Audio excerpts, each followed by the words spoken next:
Hello everyone, আশা করি সবাই ভালো আছেন। আজকে আমরা পঞ্চম ক্লাস করব, কেমিস্ট্রি এসএসসি। আমাদের সাথে আছেন আশিকুর রহমান ভাইয়া। সবাই খাতা কলম নিয়ে তাড়াতাড়ি রেডি হয়ে যান, সবাই নিজের বন্ধুদের মেনশন দিয়ে জানিয়ে দেন। আমরা এখন ক্লাস শুরু করতে যাচ্ছি। চলে যাব ভাইয়ের কাছে। কেমন আছেন ভাইয়া? ভালো আছি বিনীতা, আশা করি তুমি ভালো আছো। জি ভাই। তো হোপফুলি স্টুডেন্টরা সবাই ভালো আছেন। দেখি একটু লাইভে কি অবস্থা, কারা কি কি কমেন্ট করছে একটু দেখি। অনেকে সালাম দিচ্ছে, ওয়ালাইকুম আসসালাম ভাইয়া।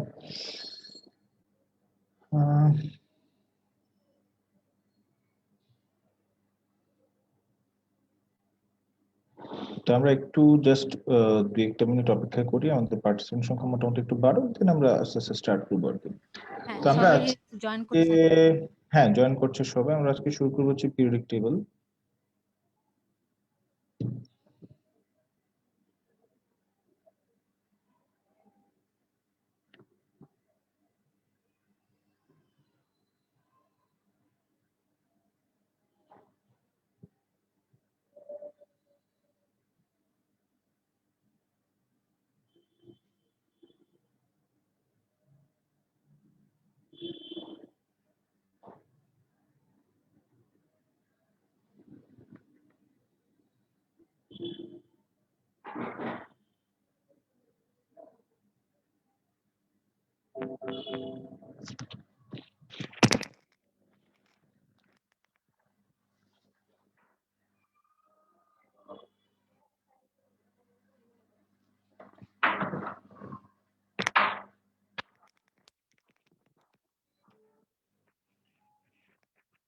প্রায় অনেকেই জয়েন করছে, 132। তো আমরা শুরু করি। জি ভাইয়া। অনেকেই বলছিল যে গত ক্লাসে একজন একটু রাগ করে বললো যে ভাইয়া প্রত্যেকদিন আপনি বলেন আপনার ল্যাপটপের ক্যামেরা নষ্ট, হ্যাঁ, আপনি ভিডিও অন করেন না। সো ওয়াও, আজকে আজকে আমরা ফাইনালি ভাইয়াকে আমি দেখতে আসছি। পাচ্ছি। ফাইনালি আজকে আমি আসছি। তো আমরা দেখি, আমরা শুরু করি আজকে। তো অনেকের অভিযোগ ছিল, আশা করি অভিযোগটা মোটামুটি কাটছে। অবশ্যই ভাইয়া, অনেক ভালো লাগছে আপনাকে দেখে। ওকে, সো আমরা শুরু করছি পর্যায় সারণী, পিরিয়ডিক টেবল চ্যাপ্টার 4 আর কি। তো আমরা মাঝখানে একদিন একদিন বলতেছিল যে ভাই পর্যায় সারণী তো পড়ানোর কথা ছিল, আজকে এগুলা কেন পড়াচ্ছেন। আসলে আমরা একটা এক্সট্রা ক্লাস করছি, রিভিউ ক্লাস হিসেবে। তো দ্যাট ইজ আমরা এটা পড়ছি আর কি। তো now come to the point, periodic table বা পর্যায় সারণী পড়তে গেলে আসলে আমাদের পর্যায় সারণীর ব্যাকগ্রাউন্ড সম্পর্কে একটু পড়াশোনা করতে হয়। আসলে এই পর্যায় সারণীটা আসছে কোত্থেকে। সো ব্যাকগ্রাউন্ড যদি স্টাডি করতে যাই, তাহলে ফার্স্ট অফ অল এখানে দেখো যে আমরা আসলে বইয়ের, তোমাদের বইতে যে জিনিসপত্রগুলো লেখা আছে ওগুলোকে একটু জাস্ট অ্যারেঞ্জ করার চেষ্টা করছি আর কি। তো সেই অ্যারেঞ্জমেন্ট অনুযায়ী এখানে পর্যায়সারণীর পটভূমি বা ব্যাকগ্রাউন্ড অফ পিরিয়ডিক টেবিলে দেখো বলা আছে 1789-এ ল্যাভয়েসিয়ে নামক একজন ভদ্রলোক oxygen, nitrogen, hydrogen, phosphorus, mercury, zinc, sulphur ইত্যাদি মৌলসমূহকে ধাতু এবং অধাতু দুইটা ভাগে ভাগ করছে। তো তোমরা অলরেডি তোমাদের ক্লাস 8 এর পড়াশোনা করছো বা 7 এর পড়াশোনা করছো, ওখানে তোমরা ধাতু অধাতু সম্পর্কে জেনে আসছো, পড়াশোনা করে আসছো অলরেডি। তো ধাতু কি জিনিস সাধারণভাবে যদি আমরা বলি, ধাতু বিদ্যুৎ পরিবাহী, অধাতু বিদ্যুৎ অপরিবাহী হয়। ধাতুকে পিটালে ঝনঝন শব্দ হয়, আর হচ্ছে অধাতুকে পিটালে ঝনঝন শব্দ হয় না, বা অধাতুকে ঝনঝন শব্দ করানো যায় না। ধাতু চকচক করে, অধাতু চকচক করে না। ধাতু সমূহ সাধারণত সলিড হয়, অধাতু সলিড হয়, বাট কি ম্যাক্সিমাম অধাতু হচ্ছে লিকুইড বা গ্যাস হয়। তো এই জিনিসগুলো তোমরা আগে থেকে জানো। তো ল্যাভিসের সময় মৌলগুলোকে বিভিন্ন ভাগে ভাগ করার চিন্তা ভাবনা শুরু করেন, যেন একই ধরনের মৌলিক পদার্থগুলোকে নির্দিষ্ট ভাগে থাকে। মানে ব্যাপারটা হচ্ছে যে মৌল তো অনেকগুলা, তো সবগুলা মৌলকে আসলে গ্রুপ ওয়াইজ ভাগ করার, যেমন একসাথে কম্পাইল করা ব্যাপারটাকে। সো দ্যাট ইজ হচ্ছে যে চিন্তা করলে যাচ্ছে ফাইন, আমরা যদি সামহাউ এদেরকে একসাথে গ্রুপিং করতে পারি, so then it would be great, এটা বেটার হবে আর কি। তো সেই হিসেবে আসলে তারা চিন্তা করলো যে আসলে একই ধর্ম বিশিষ্ট মৌলগুলোকে একসাথে করা। তো এরকম মৌলগুলো যেমন হচ্ছে, এখানে দেখো হাইড্রোজেনের কথা বলা আছে, এলিমেন্টস গুলো কি কি ছিল তৎকালীন সময়। হাইড্রোজেন, অ্যাজোট, অ্যাজোট বলতে বেসিক্যালি অ্যাজোট থেকে আসে, নাইট্রোজেনকে রিপ্রেজেন্ট করে, কার্বন, অক্সিজেন, এরকম দেখো চার্টের মতো করে দেয়া আছে এই জিনিসগুলো, জাস্ট তোমাদের সাথে একটু ছবিটা ইন্টারেকশন করার জন্য জিনিসপত্রগুলো ছিল। তো ল্যাভয়েসের সেই কনসেপ্টটাকে পরবর্তীতে 1829 ডোব্রাইনার বা ডোব্রিনার নামক একজন ভদ্রলোক একটা জিনিস, দারুণ জিনিস খেয়াল করলো। তিনি খেয়াল করলেন যে 3টি করে মৌলিক পদার্থ একই রকম ধর্ম প্রদর্শন করে, এবং তাদের পারমাণবিক ভর অনুসারে 3টি করে মৌলকে সাজাইছে। কিভাবে সাজাইছে? সে খেয়াল করছে যে পরপর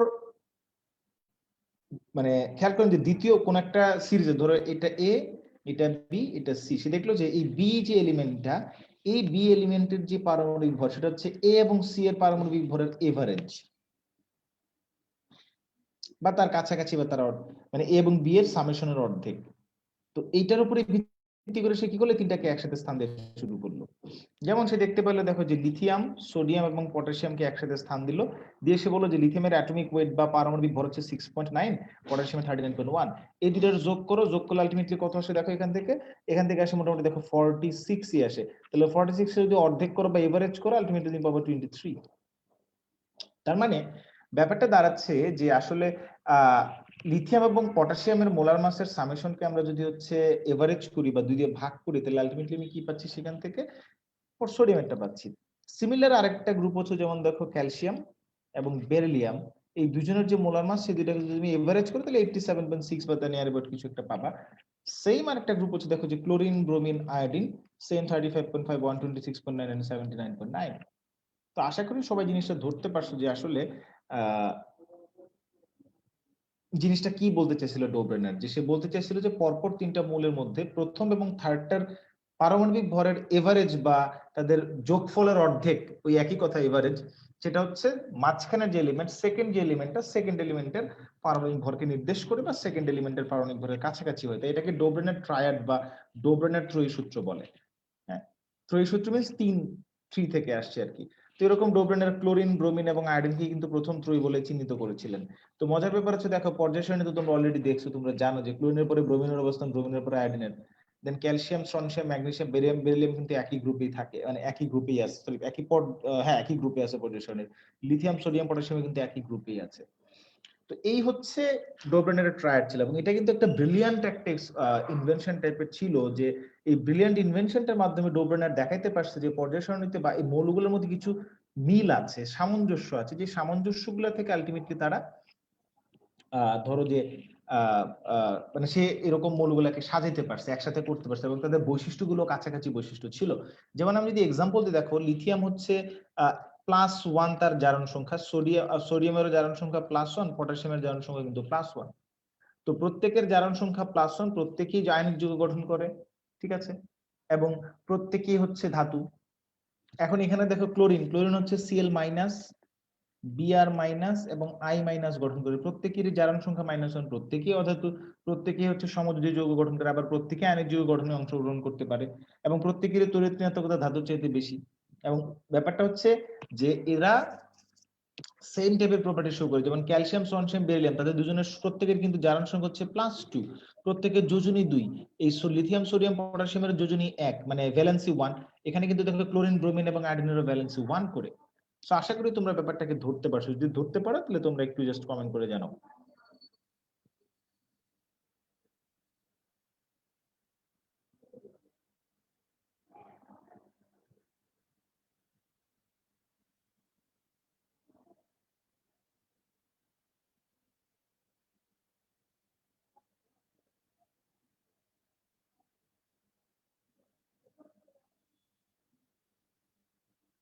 ওকে, মানে আমি কোনো কমেন্ট দেখতে পাচ্ছি না।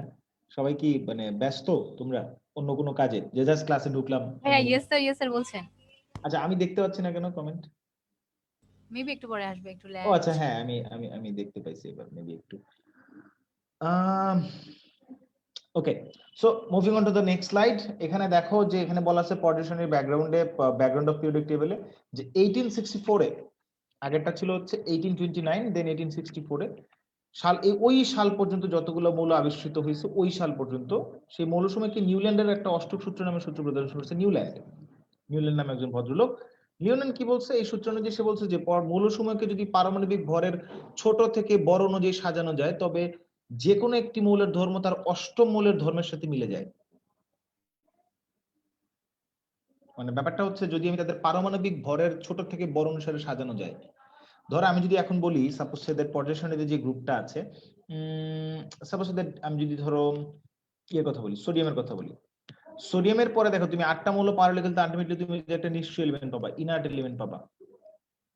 এই ইনার্টের পরে যদি আবার ব্যাক করে দেন, সোডিয়ামের পরে হচ্ছে পটাশিয়াম পাবা তুমি, পারমাণবিক ভরের ক্রম অনুসারে সাজালে, এবং সোডিয়াম থেকে এটা পর্যন্ত কিন্তু আলটিমেটলি 8টা এলিমেন্টই আছে। তো তো 8টা এলিমেন্ট পরে আলটিমেটলি তুমি যে নতুন একটা এলিমেন্ট পটাশিয়াম পাচ্ছি, পটাশিয়ামটার কিন্তু বৈশিষ্ট্য সোডিয়ামের মতনই, যেটা কিনা অলরেডি ডোব্রেনারও প্রুফ করে দেখাইছে যে সোডিয়াম এবং পটাশিয়ামের বৈশিষ্ট্য কাছাকাছি। সো 8টা মৌল পর এই বৈশিষ্ট্য রিপিটেশন হয়। সো দ্যাট ইজ, আমরা যেটা বলি এটাকে বলা হয় তৎকালীন সময় পর্যন্ত আবিষ্কৃত মৌলগুলোর জন্য এটাকে বলা হচ্ছে যে নিউল্যান্ডের অষ্টক সূত্র। কিন্তু পরবর্তীতে দেখা গেছে যে 8টা না, এখানে একটা দারুণ জিনিস কাজ করে। আমি পর্যায় সারণীতে সেই জিনিসটা তোমাদেরকে দেখাবো, সেই জিনিসটা দেখালে তোমাদের এই জিনিসটা মনে থাকবে আর কি। তো এটা হচ্ছে নিউল্যান্ড দেখাইছে। সো এটা আমি পর্যায় সারণী থেকে বুঝাবো কিভাবে ঘটনাটা ঘটছে। এবার দেখো এখানে আমরা যাকে দেখতে পাচ্ছি সে কে, একটু কমেন্ট বক্সে জানাও তো, who is he?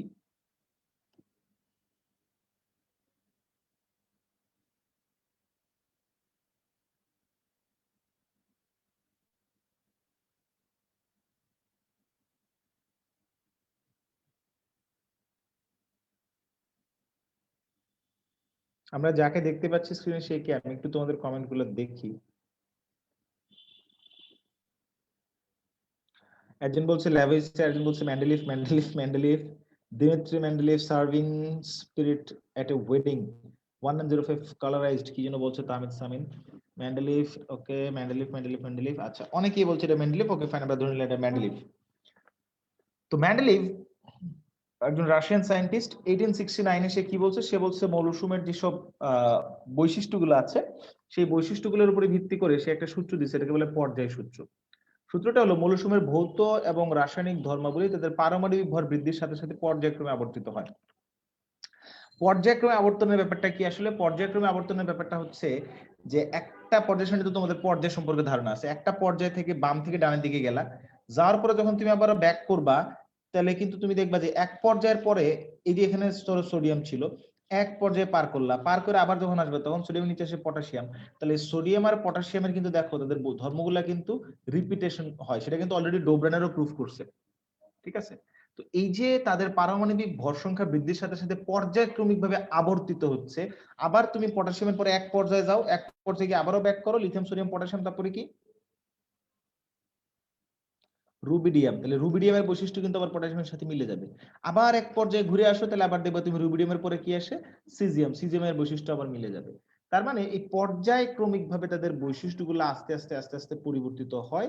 So that is a, এটার কি বলছে ম্যান্ডেলিভ বলছে যে এখানে আসলে বেসিক্যালি ঘটনাটা কি করছে, সে যেটা বলছে যে তাদেরকে যদি আমি তাদের পারমাণবিক ভর বৃদ্ধির সাথে সাথে পর্যায়ক্রমিক ভাবে যদি আমি সাজাই, তাহলে আলটিমেটলি দেখা যাবে যে একটা নির্দিষ্ট পর্যায়ে পরে একটা টাইম নির্দিষ্ট পরিমাণ এলিমেন্টের পরে আবারও একই রকম বৈশিষ্ট্য বিশিষ্ট এলিমেন্ট পাওয়া যায়। যদি তোমরা বুঝে থাকো তাহলে একটু আমাকে জানাও যে হ্যাঁ আমরা বুঝতে পারছি। আয়েশা আলম মাহি বলছে যে ক্যালসিয়াম হবে না, এটা ক্যালসিয়াম হবে না, রুবিডিয়ামই হয়। মনির হোসেন বলছে কার্টুন ম্যান্ডেলিফ, হ্যাঁ ম্যান্ডেলিফ। আলামিন সাব্বির বলছে যে কতক্ষণ, অনেকক্ষণ হয়েছে শুরু করার, আমরা প্রায় 10-15 মিনিট ধরে লাইভে আছি। ওকে, আব্দুল্লাহ আবু সাহেব বলছে একটু স্লো দাও, ওকে ফাইন, আমি একটু স্লো বলবো পরের গুলা থেকে। আচ্ছা, এবার আসো যে এই যে আমরা কার কথা বলছি, আমরা 1869 এর কথা বলছি। 1869 আমরা কি দেখতে পাচ্ছি, তখন পর্যন্ত আবিষ্কৃত মৌল হচ্ছে 63টা মৌল আবিষ্কার হয়েছিল, তৎকালীন সময় পর্যন্ত 63টা মৌল আবিষ্কার হয়েছিল, এর বেশি হয়নি। তো তৎকালীন সময় পর্যন্ত যেহেতু 63টা মৌল আবিষ্কার হয়েছিল, এই 63টা মৌলকে সে সাজাইছে, কিভাবে সাজাইছে, সে হচ্ছে 12টি আনুভূমিক সারি এবং 8টি খাড়া কলা। বেসিক্যালি আনুভূমিক সারি বলতে আমরা বোঝাচ্ছি এটাকে বলা যায় তোমার হরিজন্টাল, মানে ইটস লাইক ভূমির সমান্তরাল রেখা এরকম যদি বলি। আর 8টি খাড়া কলাম, তার মানে আসলে বোঝাচ্ছি, কলাম বলতে আমরা বোঝাচ্ছি যে বেসিক্যালি ভার্টিক্যাল লাইন, এটা হচ্ছে horizontal line, this is vertical. তাহলে কাজুরি কান্তা বলছে ভাই ট্রায়াডের কি সবগুলা এভারেজ এক্সাক্ট হয়? ওকে, তৎকালীন সময় পর্যন্ত আবিষ্কৃত মৌলগুলোর জন্য সেটা ওকে ছিল, বাট তারপরে আস্তে আস্তে যখন সেটা কাজ করছে না, তখনই নিউল্যান্ডের অষ্টক সূত্র আসছে। নিউল্যান্ডের অষ্টক সূত্র যখন কাজ করছে না, তখন এই ম্যান্ডেলিফের 63টা মৌল সম্পর্কে একটা দারুণ এই যে ছক আমরা দেখতে পাচ্ছি, এই জিনিসটা আসছে আর কি। তো আশা করি বুঝতে পারছো কাজুরি কান্তা। আব্দুর রৌফ আনসারি বলছে ভাইয়া চুপ কেন? আচ্ছা, আমি তো বলছি কথা, আমি তো চুপ নাই, আমি তো কথা বলছি। মাঝখানে মাঝখানে তোমাদের কমেন্ট পড়ার জন্য একটু কথা বলি না আর কি, চুপ থাকি, দেখি তোমরা কি বলছো। ওকে, সো এই 8টি ছকে পারমাণবিক ভর বৃদ্ধির অনুসারে সাজিয়ে দেখান যে একই কলাম বরাবর সকল মৌলগুলো ধর্ম একই রকমের, মানে ভার্টিক্যাল লাইন বরাবর যারা থাকবে তাদের বৈশিষ্ট্যগুলা এক রকমের বা একই ধরনের হবে, এবং একই সারির মৌলগুলোর থেকে শেষ মৌল পর্যন্ত মৌলগুলোর ধর্মের ক্রমান্বয়ে পরিবর্তন ঘটে। ব্যাপারটা হচ্ছে যে ক্রমান্বয়ে পরিবর্তন ঘটে, এবং এই ছকের নাম দিয়ে পিরিয়ডিক টেবিল, মানে পর্যায় ভিত্তিক টেবিল বা পর্যায়ের টেবিল। রিজন হচ্ছে পর্যায় ভিত্তিক ভাবে তাদের ধর্মগুলো আবর্তিত হয়। কথাটা বোঝার চেষ্টা করো। সে যেটা বলছে যে ভার্টিক্যাল লাইন বরাবর যারা থাকবে সেটাকে আমরা বেসিক্যালি পজিশনিং গ্রুপ হিসেবে চিনি। এই গ্রুপ বরাবর যারা থাকবে তাদেরকে বলা হবে কি, তাদের সবার বৈশিষ্ট্যগুলো সেম হবে, সিমিলার বৈশিষ্ট্যের হবে তারা। আর হরিজন্টাল লাইন বরাবর যারা থাকবে, মানে আনুভূমিক রেখা বরাবর যারা আছে, তাদের বৈশিষ্ট্যগুলা তুমি দেখো এখানে বলছে কি যে একই কলাম বরাবর সকল মৌলগুলোর ধর্ম একই রকমের হবে, মানে উপর থেকে নিচে গেলে, আমি যদি উপর থেকে নিচে আসি, যেমন দেখো lithium, sodium, rubidium, caesium, gold বা অরাম, এদের বৈশিষ্ট্যগুলো উপর থেকে নিচের দিকে আসলে আস্তে আস্তে কি হয়, একই রকম থাকে। বাট যদি এখানে গোল্ডকে পজিশন দেওয়া হয়েছিল তৎকালীন সময় মেন্ডেলিফের পজিশন, বাট পরবর্তীতে গোল্ডকে অন্য জায়গায় পজিশন দেওয়া হয়েছে। যেমন দেখো এখানে বেরিলিয়াম আছে, ক্যালসিয়াম আছে, স্ট্রনশিয়াম আছে, তাদের বৈশিষ্ট্যগুলো কিন্তু একরকম। সো উপর থেকে নিচের দিকে গেলে একই রকম বৈশিষ্ট্য পাওয়া যায়, মানে আমি ভার্টিক্যাল লাইন বরাবর, গ্রুপ বরাবর বা কলাম বরাবর একই জিনিস পাচ্ছি, খাড়া কলাম বরাবর। আর যখন আমি হরিজন্টাল লাইন বরাবর যাচ্ছি, সেটা হচ্ছে দেখো যে লিথিয়ামের পরে দেখো আছে বেরিলিয়াম, তারপরে বোরন, তারপরে কার্বন, নাইট্রোজেন, অক্সিজেন, তারপরে ফ্লোরিন। তৎকালীন সময় কিন্তু আমাদের ইনার্ট গ্যাস বা নিষ্ক্রিয় গ্যাস আবিষ্কৃত হয়নি, তাই নিষ্ক্রিয় গ্যাসের জিনিস আমরা বলছি না। তো তৎকালীন সময় পর্যন্ত যদি আবিষ্কার হয়নি, তাহলে সেটা বাদ দিয়ে দেখো, আমি এখানে দেখো যে 1 2 3 4 5 6 7, দেন অষ্টম মৌল হচ্ছে কিন্তু এখানে আবার পটাশিয়াম। তো সেই জিনিসটা, সরি, এখানে লিথিয়ামের পরে সোডিয়াম, তো অষ্টম মৌলটা কিন্তু এখানে সোডিয়াম। তো পরবর্তীতে কিন্তু যে নিউল্যান্ডের অষ্টক সূত্র অনুযায়ী কি বলছিল যে 8টা মৌল পর পর একই মৌল রকম বৈশিষ্ট্য বিশিষ্ট পাওয়া যায়, সেটাও কিন্তু এই মেন্ডেলিফের পর্যায় সারণী এটাকে স্যাটিসফাই করে। এবং লিথিয়াম, সোডিয়াম, পটাশিয়াম পর পর আছে, সেই হিসাবে কিন্তু এটাও বলতে পারি যে দেখো লিথিয়াম হলো 2 নম্বর গ্রুপে, আর 3 নম্বর হচ্ছে সোডিয়াম, 4 নম্বর হচ্ছে তোমার মানে পর্যায়ে 4 নম্বর পর্যায়ে হচ্ছে পটাশিয়াম। তো এটাও কিন্তু কাইন্ড অফ দেখো যে লিথিয়াম, সোডিয়াম আর পটাশিয়ামের মধ্যে যে ডোব্রেনের ট্রায়াড ছিল, সেই ট্রায়াডটাকে কিন্তু ফলো করে। ঠিক আছে। আচ্ছা, অনেকেই বলছে ভিডিও পজ হয়ে গেছে, ইজ ইট, একটু চেক, আমি তো মনে হয় দেখছি যে ভিডিও পজ হয়নি আসলে। যারা যারা বলছে ভিডিও পজ হয়ে গেছে তাদের মেবি ইন্টারনেট প্রবলেম। ঠিক আছে।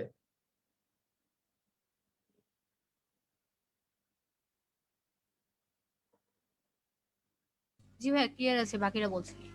আচ্ছা, তো এই যে আমরা দেখো যে লিথিয়ামের পরে যে 8টা মৌল গেলাম বা একটা পর্যায়ে পার করলাম, একটা পর্যায়ে পার করার পরে এসে দেখি যে সোডিয়ামের বৈশিষ্ট্য কিন্তু লিথিয়ামের মতনই।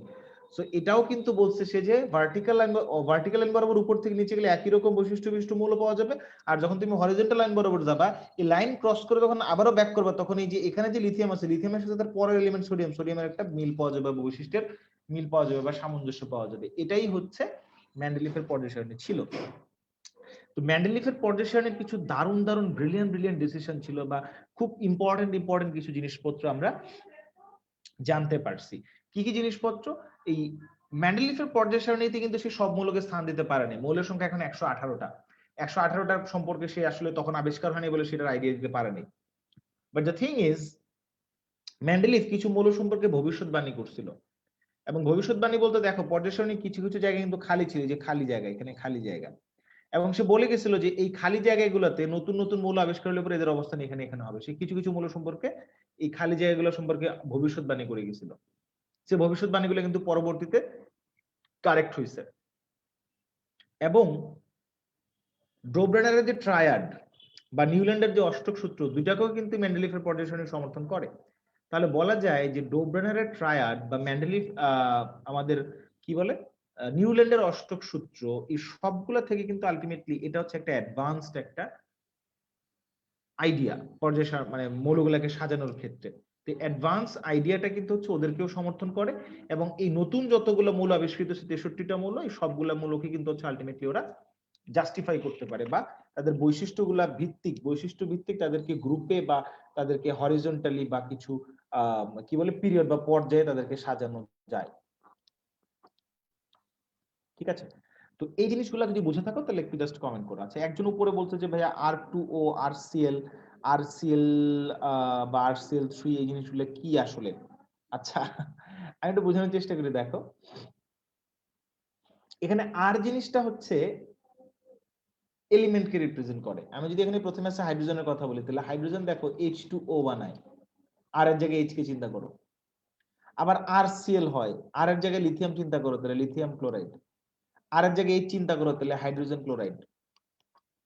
এখন আমি যদি এই গ্রুপ পঞ্চম গ্রুপের কথা বলি, দেখো এই যে 5 নাম্বার যে গ্রুপটা ছিল, সেই 5 নাম্বার গ্রুপে দেখো এখানে আছে RH3R25। এই গ্রুপের এলিমেন্ট হচ্ছে কি নাইট্রোজেন, তো তাহলে নাইট্রোজেন কিন্তু দেখো অ্যামোনিয়া বানাতে পারে, আবার নাইট্রোজেন N2O5 বানাতে পারে। হ্যাঁ, যে প্রশ্নটা করছিল সে আশা করি বুঝতে পারছো, যদি বুঝে থাকো তাহলে একটু কাইন্ডলি জানাতে হবে।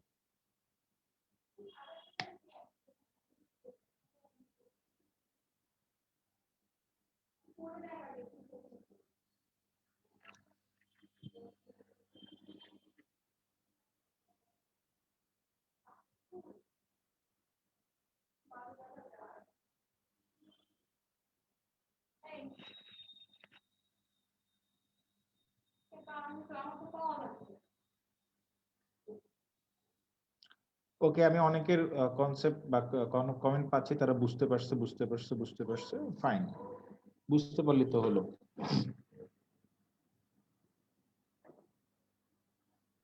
ওকে, সো মেন্ডেলিফের এই পর্যায় সারণীর আরেকটি সাফল্য হচ্ছে কিছু মৌলের পদার্থের অস্তিত্ব সম্পর্কে ভবিষ্যৎবাণী। সে সময় কিছু 63টি মৌল আবিষ্কৃত হওয়ার কারণে পর্যায় সারণী কিছু কিছু জায়গা ফাঁকা রেখে দিয়েছিল সে। মেন্ডেলিফের এই ফাঁকা ঘরগুলোর জন্য যে মৌলের ভবিষ্যৎবাণী করেছেন তা পরবর্তীতে সত্য প্রমাণিত হয়। তো সেই জন্য হচ্ছে মেন্ডেলিফের পর্যায় সারণীকে হচ্ছে এটাকে বলে তার একটা বিশাল বড় সাফল্য বা ভবিষ্যৎবাণী করার মতো একটা ব্যাপার সে করে গেছে, এবং that is a brilliant brilliant brilliant periodic table ছিল এটা। এবং এটাই হচ্ছে বেসিক্যালি পর্যায় সারণীর কাইন্ড অফ একটা বিশাল বড় অ্যাচিভমেন্ট ছিল, কেমিস্ট্রির জগতে বিশাল বড় অ্যাচিভমেন্ট ছিল এটা। এবং মৌলগুলাকে সাজানোর ক্ষেত্রে সে যে একটা পর্যায় সূত্র দিয়ে গিয়েছিল সেটাও কিন্তু দারুণভাবে কাজ করে গেছে। তো ম্যান্ডেলিফের পর্যায় সারণীতে কিছু ত্রুটি পরিলক্ষিত হয়, কিছু ভুল পরিলক্ষিত হয়। যেমন ম্যান্ডেলিফের পারমাণবিক ভর অনুযায়ী তার পর্যায় সারণীতে যে নিয়ম অনুযায়ী মৌলগুলো বসেছিলেন, সেই নিয়ম অনুযায়ী পরমাণুর পারমাণবিক ভর কম থাকবে সেই পরমাণুর পর্যায় সারণীতে আগে বসবে, এবং যে পরমাণুর পারমাণবিক ভর বেশি থাকবে সেটা পরমাণুর পর্যায় সারণীতে পরে বসবে। কিন্তু দেখা যায় মেন্ডেলিফের পর্যায় সারণীতে আর্গনের পারমাণবিক ভর 40, পটাশিয়ামের পারমাণবিক ভর 39। সেই হিসাবে কিন্তু আমার হচ্ছে ব্যাপারটা যেটা, সেটা হচ্ছে যে পটাশিয়াম আগে বসার কথা ছিল, আর্গন বসার কথা ছিল পরে, বাট প্রকৃতপক্ষে আমাদের পর্যায় সারণীতে কিন্তু আগে হচ্ছে আর্গন, তারপর হচ্ছে পটাশিয়াম। এই জিনিসটা কি সবাই বুঝতে পারছো? সে বলে গেছিল যে পারমাণবিক ভরের ক্রম অনুযায়ী আমরা তাকে সাজাবো, তাহলে যার পারমাণবিক ভর বেশি তাকে স্থান দিব পরে, আর যার পারমাণবিক ভর কম তাকে স্থান দিব আগে। সেই হিসেবে কিন্তু আর্গনের অবস্থান কিন্তু মেন্ডেলিফের পর্যায় সারণীতে পরে হওয়ার কথা, বাট পরবর্তীতে নতুন পর্যায় সারণী সেখানে আমরা দেখতে পাচ্ছি যে আর্গনের অবস্থান হচ্ছে পটাশিয়ামের আগে। আশা করি ব্যাপারটা ধরতে পারছো।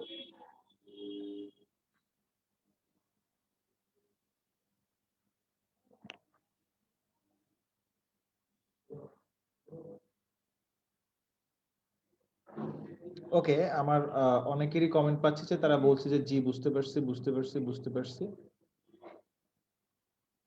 আচ্ছা, এটা তার কিছু সীমাবদ্ধতা ছিল। এরকম আরো অনেক মৌলের ক্ষেত্রে দেখা যায় পারমাণবিক ভর বেশি হওয়া সত্ত্বেও তাদেরকে কোনো কোনো মৌলের আগে পর্যায় সারণীতে বসানো হয়েছিল। এটি ছিল মেন্ডেলিফের পর্যায় সারণীর ত্রুটি বা একটা কি বলে লিমিটেশনসও বলা যায়, বা এটা একটা ভুল ছিল। তো মেন্ডেলিফের পর্যায় সারণী এই ধরনের ত্রুটিগুলো পরিলক্ষিত হয়েছে। তো পরবর্তীতে এটাকে কিন্তু একটু ধরো এডিট করার প্রয়োজন হয়েছে, যে কেন এরকম ত্রুটি পরিলক্ষিত হয়েছে, ত্রুটিগুলো কিভাবে দূর করা যায়। ঠিক আছে, দেন 1913 সালে মোসলে নামক একজন ভদ্রলোক পারমাণবিক ভরের পরিবর্তে পারমাণবিক সংখ্যা কনসেপ্টটা নিয়ে আসলো। সে একই কথা বলল, মেন্ডেলিফ যেটা বলছে যে পারমাণবিক ভরের ক্রমানুযায়ী মানে বৃদ্ধির ক্রমানুযায়ী আমরা তাদেরকে স্থান দিব, আর মোসলে বলছে পারমাণবিক ভর না, পারমাণবিক সংখ্যার কথা বললো মোসলে। তাহলে আমার পারমাণবিক সংখ্যা অনুযায়ী আর্গনের পারমাণবিক সংখ্যা 18, পটাশিয়ামের পারমাণবিক সংখ্যা 19। তো আর্গনের পরেই কিন্তু পটাশিয়ামের পজিশন হচ্ছে পর্যায় সারণীতে, কিন্তু অ্যাকর্ডিং টু মেন্ডেলিফ আমার কিন্তু পটাশিয়ামের পজিশন আগে হওয়ার কথা ছিল। তো এই জিনিসটা ভুল ছিল মেন্ডেলিফের, সেই ভুলটা শুধরাই দিল কে? সেটা শুধরাই দিল মোসলে। কিভাবে? সে জাস্ট পারমাণবিক ভরের পরিবর্তে পারমাণবিক সংখ্যা কনসেপ্টটাকে নিয়ে আসলো। সেই কনসেপ্ট থেকেই বললো যে 1913 পারমাণবিক সংখ্যা কনসেপ্টটা চলে আসলো। তো আশা করি তোমরা বুঝতে পারছো।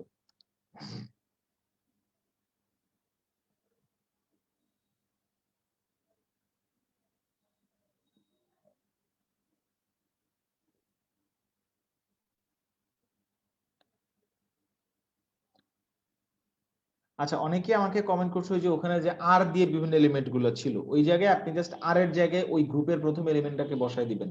যেমন ওখানে একটা জিনিস ছিল, দেখেন যে গ্রুপ 5 এর ক্ষেত্রে যে R2O5, আমি কিন্তু আর এর জায়গায় নাইট্রোজেন বসাই দিচ্ছি N2O5। সিমিলারলি আপনারাও নিজেরা চেক করবেন, করে করে এরকম যৌগগুলো সম্পর্কে একটা আইডিয়া পাবেন। হ্যাঁ, তো এই জিনিসটা কিন্তু দেখেন যে মোস্টলি পরবর্তীতে এসে কিন্তু দূর করে দিল। কি প্রবলেমটা দূর করে দিল? এই যে পারমাণবিক সংখ্যা দিয়ে বসাইতে গেলে যে প্রবলেমটা হচ্ছে, সেই প্রবলেমটা মোস্টলি এসে দূর করে দিল।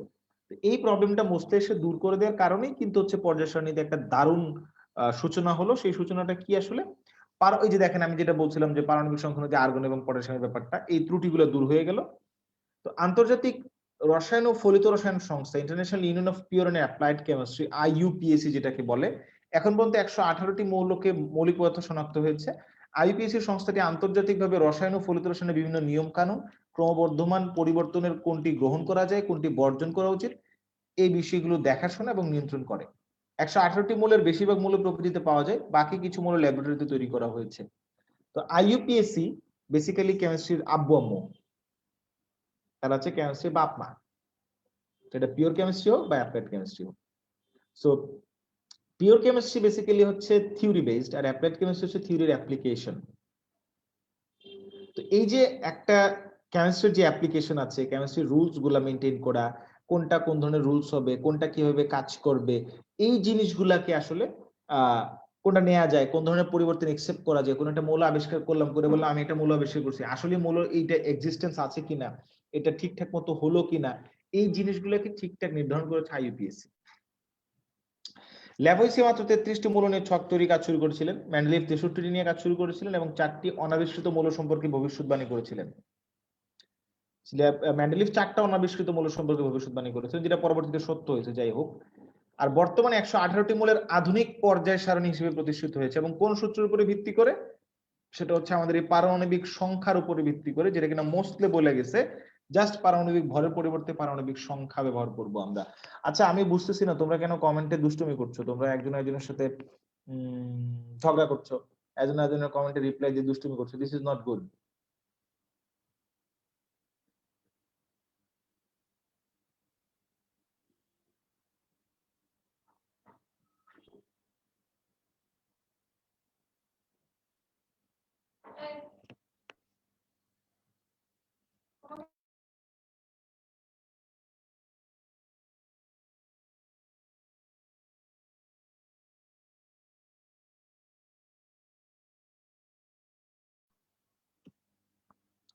ওকে, so moving on to the next part. এখন কথা হচ্ছে যে পটাশিয়ামের অবস্থান ক্লিয়ার হলো, আর্গনের অবস্থান ক্লিয়ার হলো, নতুন পর্যায় সারণী আসলে এই দেখো আমরা এখন একটা পর্যায় সারণী দেখতে পাচ্ছি। এই পর্যায় সারণীটা নিয়ে আমি কিছু আলোচনা করবো এখন। সেই আলোচনাটা হচ্ছে, আশা করি তোমরা আমাকে দেখতে পাচ্ছ। তুমি কি আমাকে দেখতে পাচ্ছ?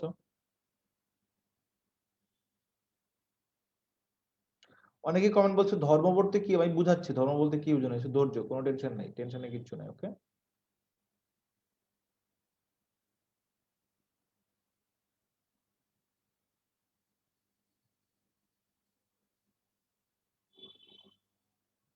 আচ্ছা। পর্যায় সারণী দেখো, এটা একটা আধুনিক পর্যায় সারণী। এখানে তাদেরকে পারমাণবিক সংখ্যার উপরে ভিত্তি করে স্থান দেওয়া হয়েছে। যেমন প্রথমে স্থান দেওয়া হয়েছে হাইড্রোজেনকে, তারপরে স্থান দেওয়া হয়েছে লিথিয়ামকে, তারপরে sodium, potassium, rubidium, caesium, francium. তো এগুলা মনে রাখার জন্য কিছু ছড়া হয়তোবা তোমরা নিজেরা ব্যবহার করে থাকো। তা আমি নিজে কিছু ছড়া ব্যবহার করি। সেই ছড়াগুলোর মধ্যে একটা হচ্ছে, আমি প্রথম গ্রুপেরটা বলবো, দ্বিতীয় গ্রুপেরটা বলবো। সেটা প্রথমটা হচ্ছে হা হালিনাকে রুবিনা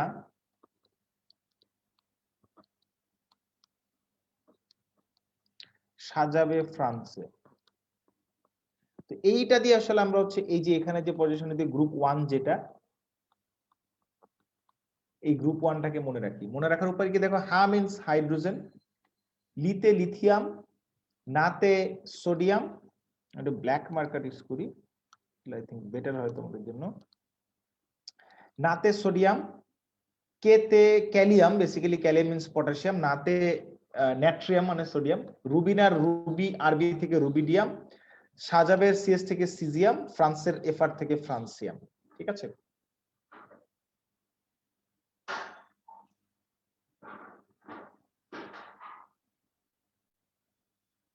ওকে, অনেকে বলছে একটু জুম করতে, আমি জুম করছি আপনাদের জন্য। সরি, এই যে জুম করতে গিয়ে জুম আউট করে দিছি।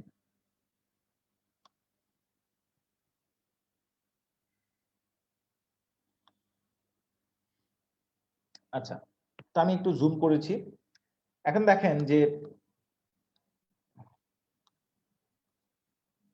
এই যে হা মিন্স হাইড্রোজেন, হা, লিতে লিথিয়াম, নাতে নাট্রিয়ামের সোডিয়াম, কেতে ক্যালিয়ামের পটাশিয়াম, রুবিনার আরবিতে রুবিডিয়াম, আর সাজাবেতে সিএস হচ্ছে সিজিয়াম, আর ফ্রান্সে এফআর হচ্ছে ফ্রান্সিয়াম। তো দেন নেক্সটটার কথা যদি বলি, সেটা আমি এভাবে মনে রাখি, আপনারা বিভিন্ন জন বিভিন্নভাবে মনে রাখে। তো গ্রুপ 2 এরটা মনে রাখার উপায় হচ্ছে যে বিরিয়ানি মোগলাই কাবাব সরিয়ে বাটিতে রাখো। বিরিয়ানি মোগলাই কাবাব সরিয়ে বাটিতে রাখো। তাহলে আমার একটু বলো তো বাটিতে দিয়ে কি বুঝাইছি আমরা, একটু কমেন্ট করো তো কুইকলি।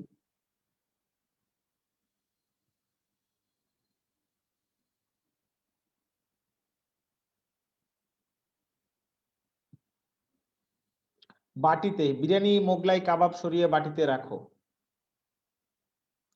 একজন কমেন্ট করেছে বিএ বিএ, একজন বলছে বিই, বিই না, বিইতে বিরিয়ানি, আর এমজিতে মোগলাই, সিএতে কাবাব, আর সরিয়েতে স্ট্রনশিয়াম, বিএ বাটিতে, আর রেডিয়ামে রাখো।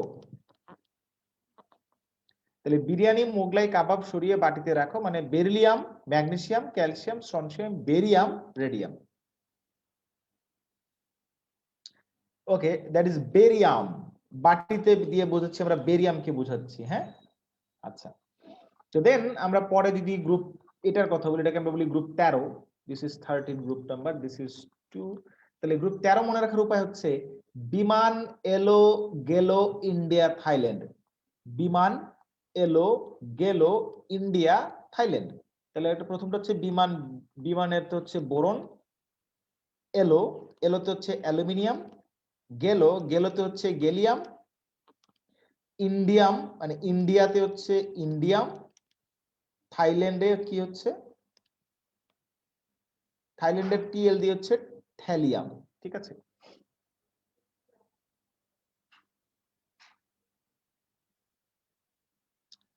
দেন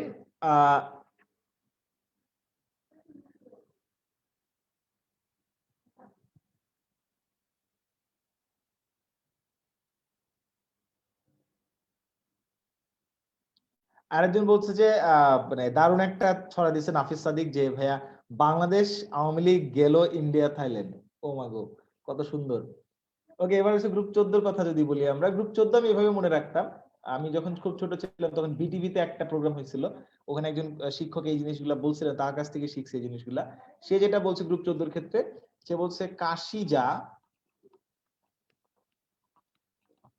স্যান্ডউইচ পেলো।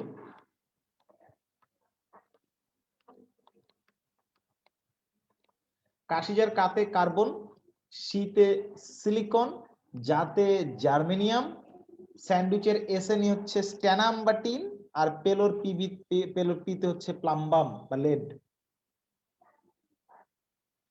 আর গ্রুপ 5 এরটা যদি বলি আমরা, সেটা হচ্ছে যে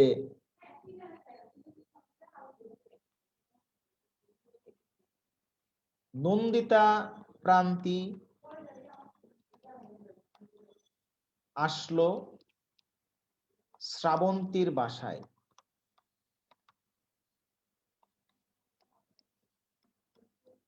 সো নন্দিতাতে নাইট্রোজেন, প্রান্তির পিতে ফসফরাস, আসলোর এস হচ্ছে আর্সেনিক, শ্রাবন্তীর এসবিতে হচ্ছে কি অ্যান্টিমনি, স্টিভিয়াম যেটাকে বলে, আর বাসা থেকে আলটিমেটলি বিতে আমরা বলি হচ্ছে বিসমাথ।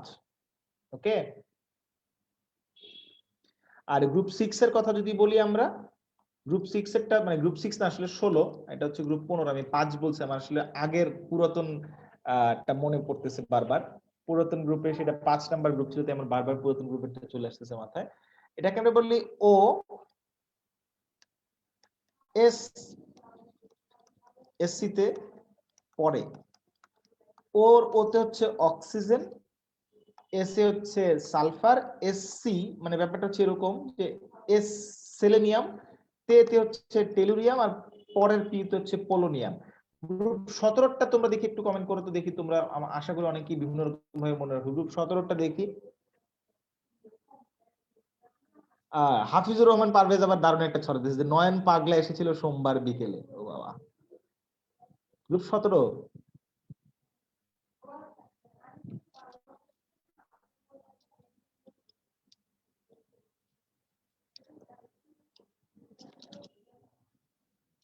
মাহজাবিন রেদিতা বলছে যে নোবেলের পয়সা আসে সব বিমানে। আর কি শায়ার আহমেদ বলছে অভি সুমিকে সেলিনা টিচার পড়ায়, ওরা সবাই সেলিনার কি টেবিলে লর্ডস, আচ্ছা জানি না, বুঝলাম না কি লিখছে। Okay fine. আজব বলছে, আবু সাইদ বলছে থ্যাঙ্কস ভাই। আচ্ছা ওকে।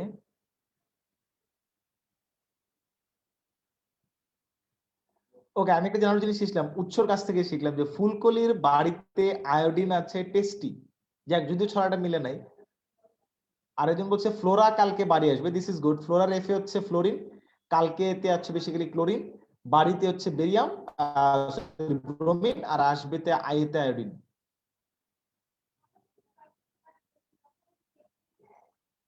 আচ্ছা, লাস্টের দিকে যে সিলভার কালারের মৌলগুলোর কথা বলছেন ওগুলা বেসিক্যালি নতুন আবিষ্কৃত মৌল আর কি। ওকে, বিভিন্ন জন বিভিন্নটা লিখছে, ফাইন, তোমরা হচ্ছে এগুলা লিখতে থাকো, তোমরা সবাই সবাইকে জানাবা। তো ফ্লোরা, আরেকদিন কি যেন বলছো যে ফ্লোরা কালকে বাড়িতে সামথিং কিছু একটা ছিল, যেন ভুলে গেছি কি যেন একটা ছিল।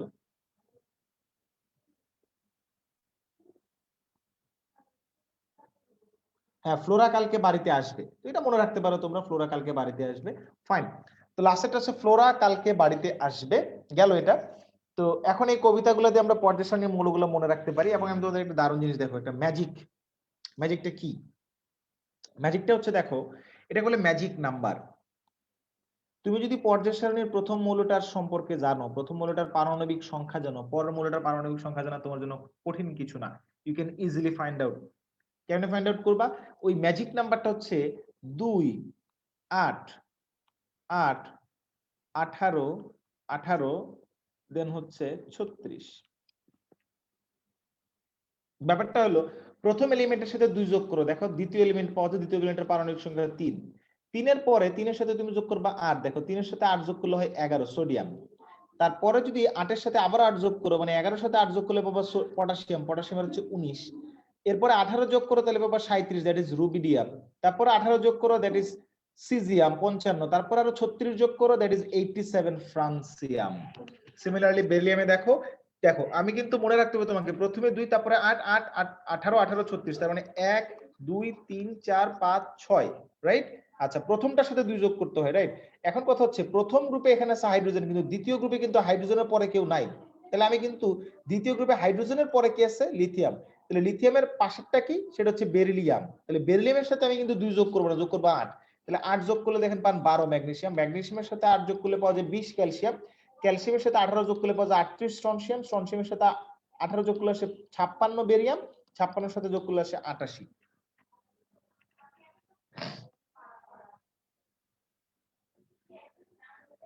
ও সরি, এটা 32 হবে, আমি 36 লিখছি, এক্সট্রিমলি সরি, এটা 32 হবে।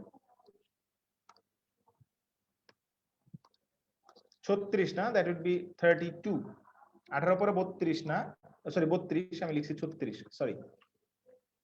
ওকে, সো সিমিলারলি বোরনের সাথে 5 এর সাথে 8 যোগ করলে 13 অ্যালুমিনিয়াম, 13 এর সাথে 18 যোগ করলে গ্যালিয়াম, গ্যালিয়ামের সাথে 18 যোগ করলে হচ্ছে ইন্ডিয়াম, ইন্ডিয়ামের সাথে যদি আপনি 32 যোগ করেন তাহলে থ্যালিয়াম পাবেন। এখন আসেন হিলিয়াম, হিলিয়ামের সাথে 8 যোগ করেন, 2 এর পরে 8 যোগ করলে নিয়ন, নিয়নের সাথে 8 যোগ করলে আর্গন 18, 18 সাথে 18 যোগ করলে 36 ক্রিপ্টন, ক্রিপ্টনের সাথে 18 যোগ করলে 54 জেনন, জেননের সাথে যদি আপনি আরো 32 যোগ করেন তাহলে 54 সাথে 32 মানে 86, দ্যাট ইজ রেডন।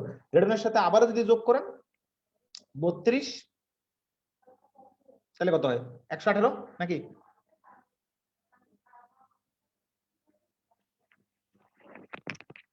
মানে এই 32 এর পরে আবারও 32 যোগ করতে, তাহলে কিন্তু পরে নিচেরটাও পাওয়া যায়।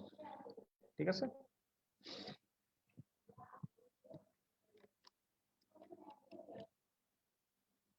তো যাই হোক, এই ম্যাজিক নাম্বারটা দিয়ে আমরা চাইলে ইজিলি মনে রাখতে পারি। আমি আরেকটা জিনিস আপনাদেরকে একটু বলে দিব, সেই জিনিসটা হচ্ছে দেখেন এখানে এই 57 থেকে পর্যায় সারণীর এই যে 71 পর্যন্ত মৌলগুলা, এদেরকে বলা হয় ল্যান্থানাইট সিরিজ, ল্যান্থানাম থেকে শুরু হয় এই সিরিজটা।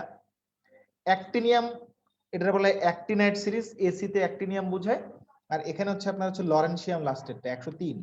তো এই জিনিসটা মনে রাখবেন যে ল্যান্থানাম 57 থেকে লুটেশিয়াম 71, এদেরকে বলা হয় ল্যান্থানাইট সিরিজ।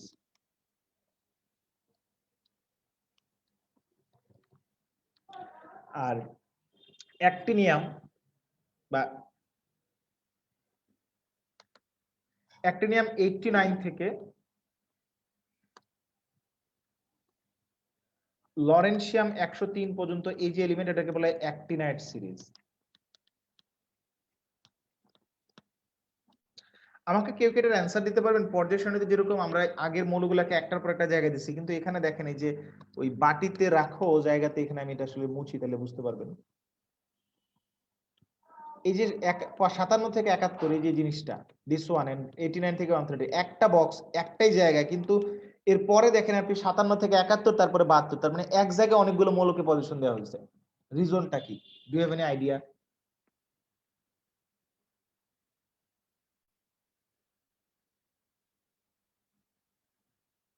কার কোনো আইডিয়া আছে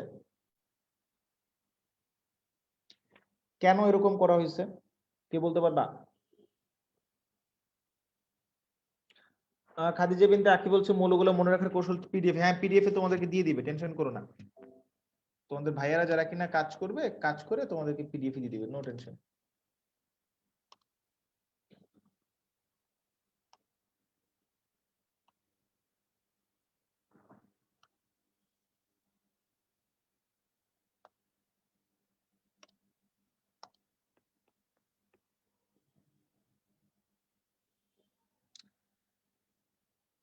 একজন বলছে পর্যায় সারণীর সৌন্দর্য রক্ষার্থে, একজন বলছে টু মেক ইট বিউটিফুল, একজন বলছে পর্যায় বাড়বে তাই, দেখতে খারাপ লাগে তাই, বিউটিফাই করার জন্য, তাদের ধর্ম সিমিলার, দেখতে ভালো লাগে না, সৌন্দর্য রক্ষায়। ভাইয়া ম্যাজিক নাম্বার রিপিট করেন প্লিজ।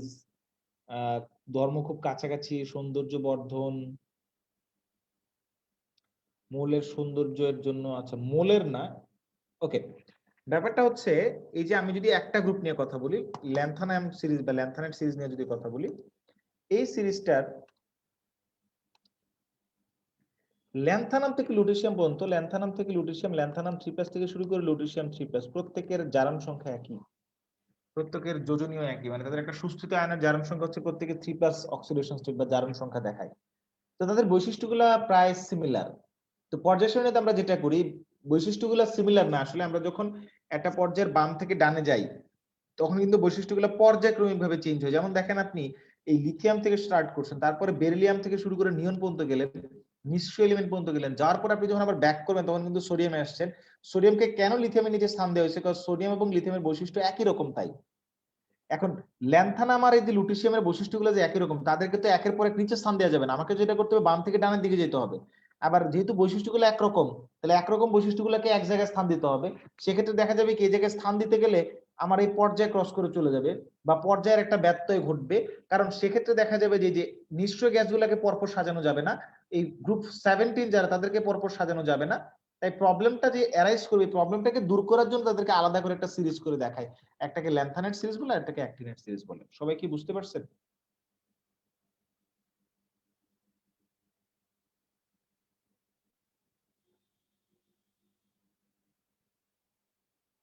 যদি বুঝে থাকেন তাহলে একটু কমেন্ট করতে হবে। একজন বলছে ডি ব্লক এলিমেন্ট মনে রাখার জন্য। আচ্ছা, D block element, D block element নিয়ে একটু কথা বলছি। একজন বলছে 57 থেকে 70 এর মধ্যে থাকা উপাদানগুলি বিরল পৃথিবী বলা হয়। বিরল পৃথিবী না, আসলে বিরল মৃত্তিকা মৌল বলা হয়। বিরল মৃত্তিকা মৌল হচ্ছে এদেরকে রেয়ারলি মাটিতে পাওয়া যায়, তাই বিরল মৃত্তিকা মৌল বলা হয়।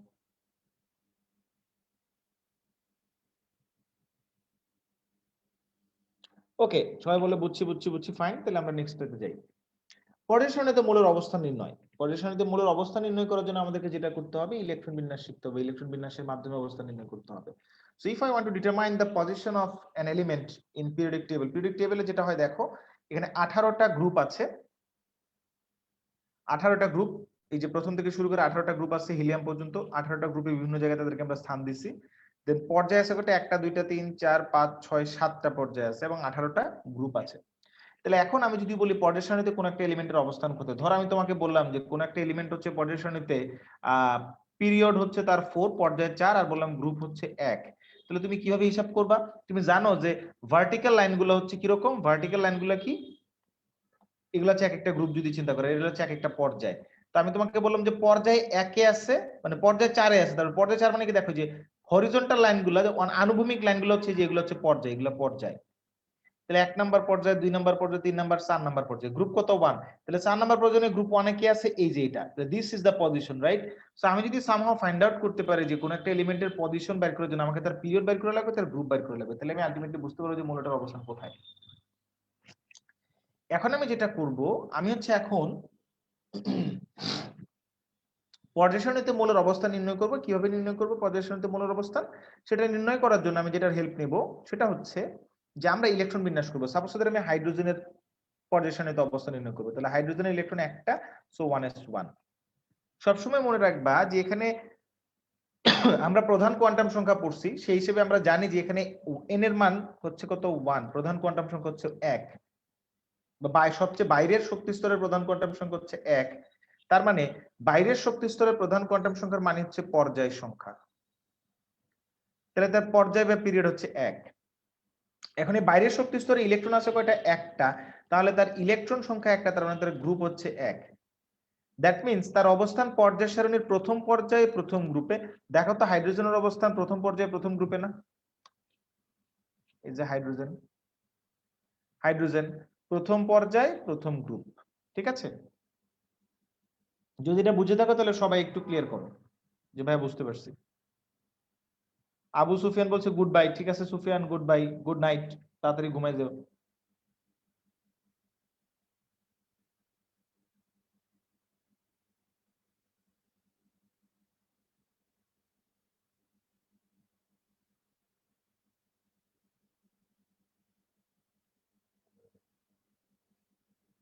ওকে, তাহলে আমরা যদি এখন ধরো সাপোজ দ্যাট আমরা হচ্ছে বোরনের অবস্থান নির্ণয় করতে চাই। বোরনের ইলেকট্রন হচ্ছে 5টা, ইলেকট্রন বিন্যাস করো 1s2 2s2 2p1। এখন আমাকে বলে বাইরের শক্তি স্তর কত, কুইকলি কমেন্ট করে জানাতে হবে বাইরের শক্তি স্তর কত আর পর্যায় কত, কুইক কুইক কুইক।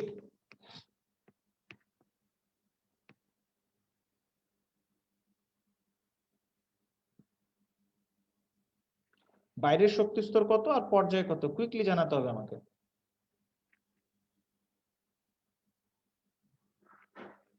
নূর আলম বলছে চ্যাপ্টারটা অনেক মজার। হ্যাঁ এই চ্যাপ্টারটা অনেক মজার, কজ এই মজার জিনিসগুলো বুঝলেই কেমিস্ট্রি অনেক সহজ। হ্যাঁ আব্দুর রৌফ আনসারি, হ্যাঁ দিয়ে দেওয়া হবে তোমাদেরকে, টাইপ করে এগুলো দিয়ে দেওয়া হবে।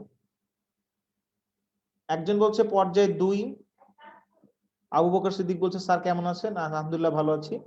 সাদি হাসান বলছে হ্যাঁ আচ্ছা ওকে বুঝছি ভাইয়া, বুঝছি ভাইয়া। আব্দুর রৌফ আনসারি বলছে বাইরে 1 না, বাইরের শক্তি স্তর কিন্তু 1 না, সবচেয়ে বড় এন এর মান হচ্ছে কত, 2, তাহলে বাইরের শক্তি স্তর 2, তার মানে তার পিরিয়ড বা পর্যায় হচ্ছে কত, 2। এখন এই বাইরের শক্তি স্তরে মোট ইলেকট্রন কয়টা, 2টা, আর এখানে একটা 3টা, তাহলে তার গ্রুপ কত, গ্রুপ কি 3 না, গ্রুপ হচ্ছে 13। কেন 13, ব্যাপারটা একটু বুঝতে হবে। 13 হওয়ার পিছনে কারণ হচ্ছে যে আমরা যদি ব্যাক করি একটু, যদি আমরা একটু ব্যাক করি আগের পেজে দেখেন, সে ব্যাক করলে দেখেন এখানে কি দেখতে পাওয়া যায়, এই যে হাইড্রোজেন লিথিয়াম বা বেরিলিয়াম, এই যে এদের যে দুটো গ্রুপ, গ্রুপ 1 এবং গ্রুপ 2, 1 এবং 2 এর মাঝখানে কিন্তু দেখো এখানে 1 1 2 3 4 5 6 7 8 9 10, 10টা এলিমেন্ট আছে। এই এলিমেন্টগুলোকে কিন্তু ডি ব্লক এলিমেন্ট বলা হয়, ঠিক আছে, এদেরকে বলে ডি ব্লক।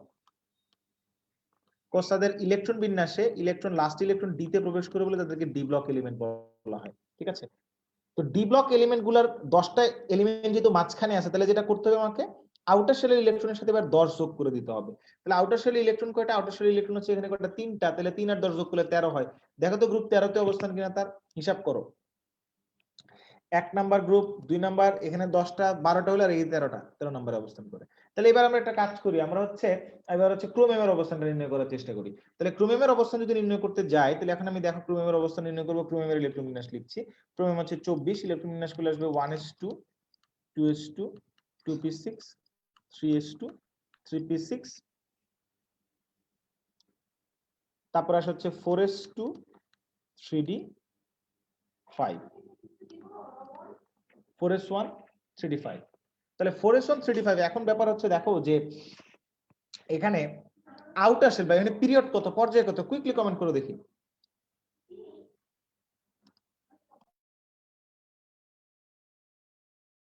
কুইকলি কমেন্ট করে আমি তোমাদের কমেন্ট দেখতে চাই।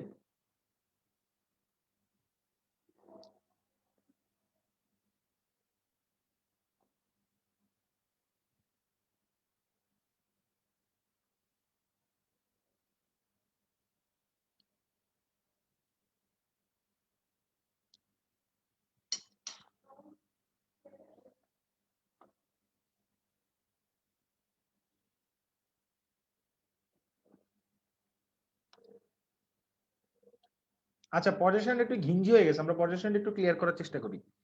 আমি এখানে একটু পজ দিলাম। বিনিতা, তুমি যেটা করবা, যে হচ্ছে এটা নিয়ে কাজ করবে সেজন্য ভিডিওটা দেখে এটাকে একটা ক্রপ করে, মানে এখান থেকে একটা স্ক্রিনশট নিয়ে দেন এটা হচ্ছে ইয়ে করে, তাহলে সবার একটু বুঝতে সুবিধা। আমি ক্লিয়ার করে দিচ্ছি সবকিছু। ওকে, সো এখন হচ্ছে দেখো যে আমাদের এখানে বাইরের শক্তি স্তর ইলেকট্রন হচ্ছে কয়টা, মানে সবচেয়ে বাইরের শক্তি স্তর 4, চতুর্থ শক্তি স্তর, তাহলে পিরিয়ড হচ্ছে 4। এখন আমি যখন আমার গ্রুপ বাইর করতে যাবো তখন হিসাবটা করতে হবে আমাকে এইভাবে যে লাস্টের ইলেকট্রন তো গেছে ডি তে, কিন্তু আমার বাইরের শক্তি স্তর 4, তাহলে এবার আমার যেটা করতে হবে ওই ডি এবং 4 দুইটার ইলেকট্রনই কাউন্ট করতে হবে। দুইটাই কাউন্ট করি।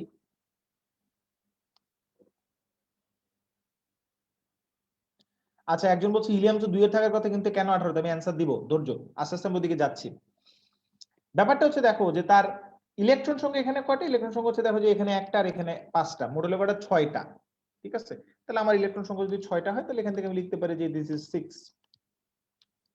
সিমিলারলি অনেকের একটা প্রশ্ন হচ্ছে যে এখানে আসলে জিজ্ঞেস করতেছে আমাকে যে হিলিয়ামের অবস্থা, হিলিয়ামের ইলেকট্রন বিন্যাস তো 1s2, তাহলে তো ভাই এটা তো আমার হচ্ছে পর্যায় 1 এ হওয়ার কথা, পিরিয়ড হওয়ার কথা 1 আর গ্রুপ হওয়ার কথা 2, কিন্তু 2 না হয়ে কেন 18 হয়েছে?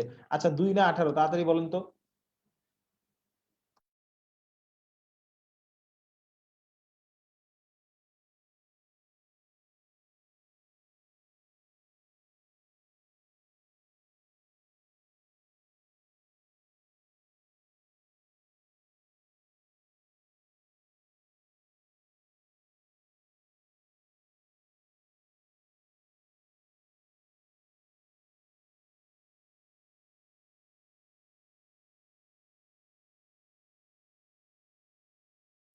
ওকে, আমি অনেক কমেন্ট দেখতে পাচ্ছি, কমেন্টের বন্যায় ভেসে যাচ্ছি। কমেন্টের বন্যায় আমরা দেখতে পাচ্ছি যে group 18, group 18, group 18। Akkas Ali বলছে ভাই আপনি গেছেন, আমি আসি, আমাকে দেখবা এক্ষুনি। তাহলে এটা হচ্ছে গ্রুপ 18। কেন 18? এটার পেছনে রিজন হচ্ছে যে নিষ্ক্রিয় গ্যাস কাদেরকে বলে, যে সকল মৌলগুলার বাইরের শক্তি স্তরের ইলেকট্রন হচ্ছে আপনার বা শক্তি স্তর সম্পূর্ণরূপে ফিল আপ, তাদেরকে ইনার্ট গ্যাস বলে। যেমন হিলিয়াম, তার একটাই শক্তি স্তর, একটা শক্তি স্তরে ইলেকট্রন ধরতে পারে 2টা, তাই তার বাইরের শক্তি স্তর সম্পূর্ণরূপে ফিল আপ। এবং হিলিয়ামের সাথে আমি যদি নিয়নের ইলেকট্রন বিন্যাস করে দেখো, নিয়ন 1s2 2s2 2p6, তার কিন্তু হওয়ার কথা ছিল হচ্ছে কত, 8, কিন্তু আসলে মাঝখানে ডি ব্লক থাকে দেখে আমি 2 যোগ করলে 10 যোগ করলে 18 হয়ে যায়, তাই না? তার বাইরের শক্তি স্তর তাদের পর্যায় 2। দেখো আমরা যদি নিয়নের অবস্থানটা খুঁজি পর্যায় সারণীতে, দেখো নিয়ন হচ্ছে পর্যায় 2 তে আছে, যে দেখো 2 নাম্বার পর্যায় পিরিয়ড 2 এটা, আর হচ্ছে গ্রুপ কত, গ্রুপ 18 তে। এখন হিলিয়ামকে কেন এই জায়গায় স্থান দেওয়া হয়েছে? রিজনটা হচ্ছে যে হিলিয়ামকে এখানে স্থান দেওয়ার পেছনে উদ্দেশ্য হচ্ছে হিলিয়াম নিষ্ক্রিয় গ্যাসের মতো বৈশিষ্ট্য প্রদর্শন করে, তাই থেকে এই জায়গায় স্থান দেওয়া হয়েছে। এখন এটার পরে আমি আপনাদেরকে কিছু জিনিস শেখানোর পরে আমি আপনাদেরকে আরেকটা মজার জিনিস দেখাবো, সেটা হচ্ছে যে আমি যদি এখন ধরেন ক্যালসিয়ামের ইলেকট্রন বিন্যাস করি, ক্যালসিয়াম, তাহলে কি আসবে, 1s2 2s2 2p6 3s2 3p6 দেন 4s2 3d0। তাহলে এখন দেখেন তার আউটার শেল হচ্ছে 4, তাহলে পিরিয়ড হচ্ছে 4, আর 4 আর এস আর ডি দুইটা ইলেকট্রনে কাউন্ট করতে হবে। করে দেন আমি কি দেখতে পাচ্ছি, দেখতে পাচ্ছি যে এখানে 2টা ইলেকট্রন আছে, তাহলে হচ্ছে গ্রুপ কত, গ্রুপ হচ্ছে 2। তাহলে দেখেন আমি এখানে পাইছি যে গ্রুপ 2 নাম্বার গ্রুপ, আর পর্যায় কত, পর্যায় হচ্ছে 4। এই যে 1 2 3 4, 4 নম্বরে যে আমি এই ক্যালসিয়ামটাকে পাইলাম। তাহলে ক্যালসিয়ামের অবস্থা নির্ণয় করা শিখলাম। আমরা চাইলে এইভাবে যে কোনো ইলেকট্রন বিন্যাস করে কোনো একটা মৌলের অবস্থা নির্ণয় করতে পারবো। ফাইন। যদি ইলেকট্রন লাস্ট ইলেকট্রন পি তে প্রবেশ করে তাহলে যেটা করবেন এস আর পি এর ইলেকট্রনের সাথে 10 যোগ করে দিবেন। যদি লাস্ট ইলেকট্রন পি তে প্রবেশ করে তাহলে যেটা করবেন এস আর পি এর ইলেকট্রনের সাথে 10 যোগ করে দিবেন। আর যদি লাস্ট ইলেকট্রন ডি তে প্রবেশ করে তাহলে এস আর ডি এর ইলেকট্রন কাউন্ট করবেন। যেমন এটা আমরা যেটা করলাম ওই ক্রোমিয়ামের ক্ষেত্রে। ওকে, অনেকে হচ্ছে কমেন্ট করতে চায় না, আমি জানি না কেন কমেন্ট করতে চায় না। কমেন্ট করলে ইন্টারেক্টিভ ক্লাস হয়, একটু ইন্টারেকশন করার চেষ্টা করে। ইন্টারেকশন করলে দেখবেন ভালো লাগবে, চুপচাপ বসে থাকলে ভালো লাগবে না। হ্যাঁ,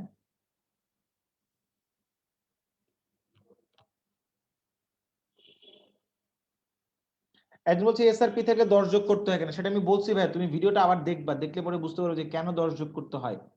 যখন ইলেকট্রন এসআরপি তে যাবে তখন তার সাথে 10 যোগ করে দিবা, মানে লাস্টে পি তে ইলেকট্রন যাবে তখন। ওকে, সো এখন আমি একটা জিনিস তোমাদেরকে বলবো যে হাইড্রোজেন, হাইড্রোজেনকে বলে রোগ এলিমেন্ট বা দুষ্টু মৌল।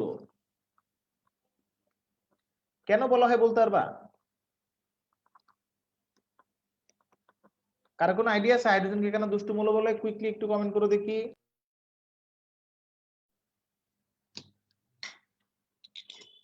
কেউ বলতে পারবা?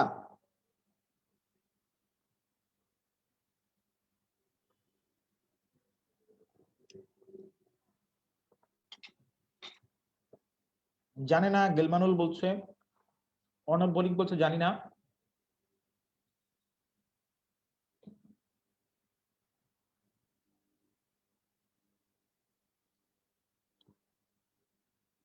জামিলুর রহমান সফল বলছে দুষ্টামি করে হয়তো। আচ্ছা,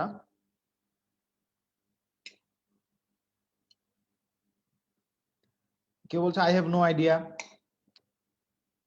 একজন বলছে কথা শোনা যাচ্ছে না। শোনা যাচ্ছে ভাই, কথা শোনা যাচ্ছে।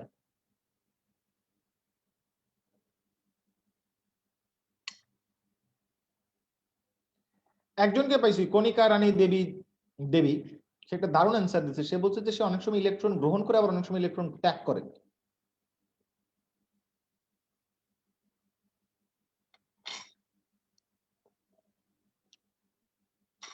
Big round of applause for Kanika Rani Devi. সে আসলে দারুণ একটা অ্যান্সার দিচ্ছে। অ্যান্সারটা হচ্ছে কাইন্ড অফ এরকম, আমি যদি এখন ধরেন হাইড্রোজেন ক্লোরাইডের কথা বলি, হাইড্রোজেন ক্লোরাইডে হাইড্রোজেনের জারণ সংখ্যা +1, ক্লোরিনের -1। আমি যদি এখন ধরেন সোডিয়াম হাইড্রাইড একটা যৌগের কথা বলি, এখানে সোডিয়ামের জারণ সংখ্যা +1, হাইড্রোজেনের -1। যদি আমি HCl এর কথা বলি, HCl বা হাইড্রোক্লোরিক অ্যাসিডে হাইড্রোজেন একটা ইলেকট্রন ত্যাগ করছে, মানে হাইড্রোজেন একটা ইলেকট্রন ত্যাগ করে হাইড্রোজেন প্লাসে পরিণত হয়েছে। কিন্তু আমি যদি এখানে সোডিয়াম হাইড্রেটের কথা বলি, এখানে যেটা হয়েছে হাইড্রোজেন একটা ইলেকট্রন গ্রহণ করে, হাইড্রোজেন একটা ইলেকট্রন গ্রহণ করছে করে সে H- এ পরিণত হয়েছে। তার মানে হাইড্রোজেন ইলেকট্রন গ্রহণও করতে পারে, ত্যাগও করতে পারে। এখন ঘটনা হয়েছে দেখেন যে H- হয়েছে, তার এখানে জারণ সংখ্যা কত? -1। এখানে জারণ সংখ্যা কত? +1। তার মানে তার জারণ সংখ্যা +1 হতে পারে, -1 হতে পারে। গ্রুপ 1 তাদের সবার জারণ সংখ্যা হচ্ছে +1, তাদের অক্সিডেশন নাম্বার বা জারণ সংখ্যা +1। আমি যদি গ্রুপ 17 কথা বলি, যেটা কিনা হ্যালোজেন গ্রুপ বলে, সেই সবার অক্সিডেশন নাম্বার কত? তাদের আবার অক্সিডেশন নাম্বার হচ্ছে -1। তাহলে গ্রুপ 1 এ হচ্ছে +1, সেটার সাথে আবার সে +1 বিশিষ্ট যৌগ বানায় যেখানে তার জারণ সংখ্যা +1 HCl। আবার সে গ্রুপ 17 মতো বানায়। এখন দেখেন গ্রুপ 17 দ্বিপরমাণু গ্যাস,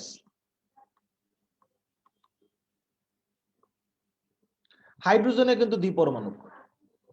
আবার মজার ব্যাপার হচ্ছে দেখেন যে গ্রুপ 1 এ যারা আছে তাদের যোজনী হচ্ছে 1, গ্রুপ 17 যোজনী কিন্তু 1, মানে হাইড্রোজেনের যোজনী 1, গ্রুপ 17 দের যোজনী 1। এখন কথা হলো দেখেন যে গ্রুপ 17 তে যারা আছে তারা অধিক তড়িৎ ঋণাত্মক, কিন্তু গ্রুপ হাইড্রোজেনটা কিন্তু অধিক তড়িৎ ঋণাত্মক না, সেটা মোটামুটি 2 এর কাছাকাছি। বাট গ্রুপ 17 তে যারা তাদের হচ্ছে 3 এর উপরে বা 3 এর কাছাকাছি বা 4 পর্যন্ত হয়। তো তার মানে স্যার বৈশিষ্ট্য কিছু গ্রুপ 1 এর সাথে মিলে, আবার কিছু হচ্ছে গ্রুপ 17 এর সাথেও মিলে, তাই এটাকে দুষ্টু মৌল বলা হয়। আশা করি অ্যান্সার পাইছেন, যারা যারা অ্যান্সার পাইছেন বুঝছেন তারা হচ্ছে জাস্ট কমেন্ট করেন।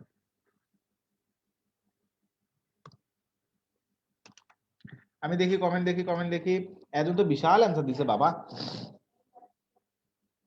ও আরেকটা জিনিস একটু বলতে ভুলে গেছি, গ্রুপ 1 এ যারা তারা কিন্তু হচ্ছে ধাতু।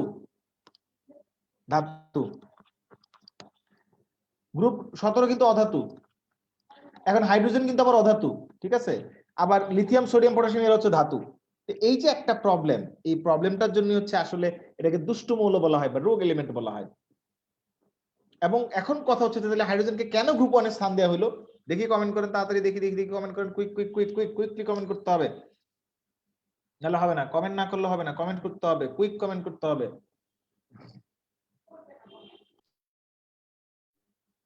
দেখি আপনারা তাড়াতাড়ি কমেন্ট করেন।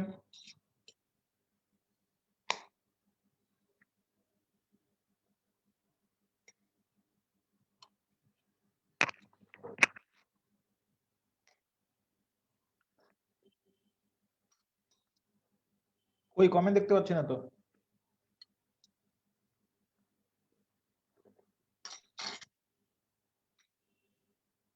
হ্যাঁ ভাইয়া, সবাই বুঝেছে বলছে। কিন্তু কেন গ্রুপ 1 এ স্থান দিয়েছে সেটা তো বোঝে নাই। তার বৈশিষ্ট্য 17 সাথে মিলে দেন হচ্ছে তোমার ধরো একের সাথে মিলে, তাহলে কেন একে স্থান দিলে, কেন 17তে স্থান দিল না?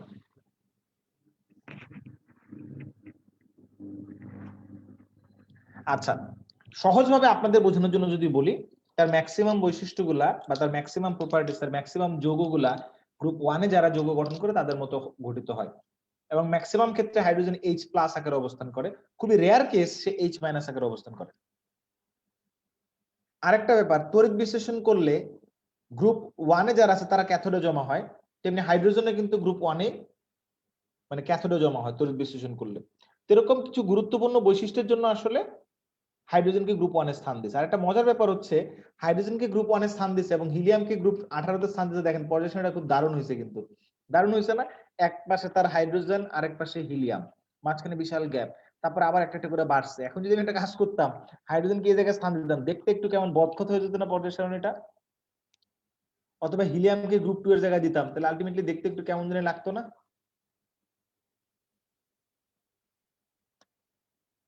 এই জায়গায় হিলিয়াম দিতাম, এটা বাতিল করে দিতাম, তাহলে একটু কেমন যেন লাগতো। দুই মাথা দুইটা দেওয়াতে কিন্তু একটু দেখতে সুন্দর লাগতেছে, তাই না?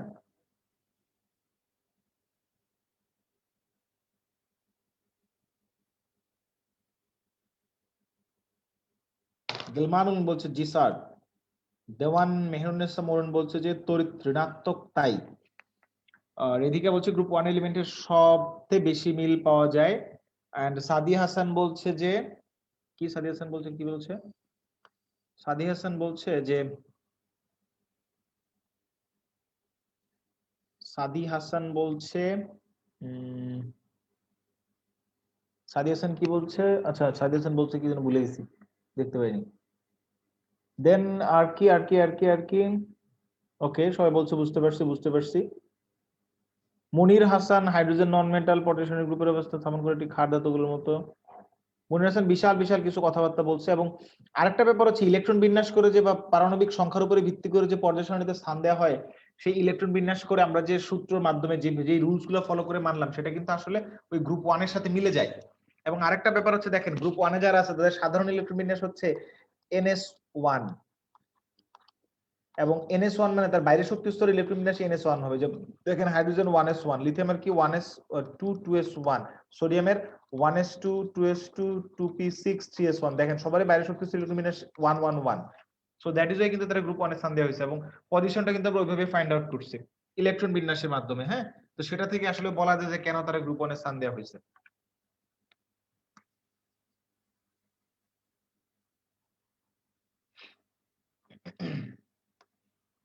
আচ্ছা, এবার আসেন পর্যায় সারণীর পরে আমরা এখানে অবস্থান নির্ণয় করলাম। অবস্থান নির্ণয় করার সেই পর্যায় সারণীর বৈশিষ্ট্যতে আসি।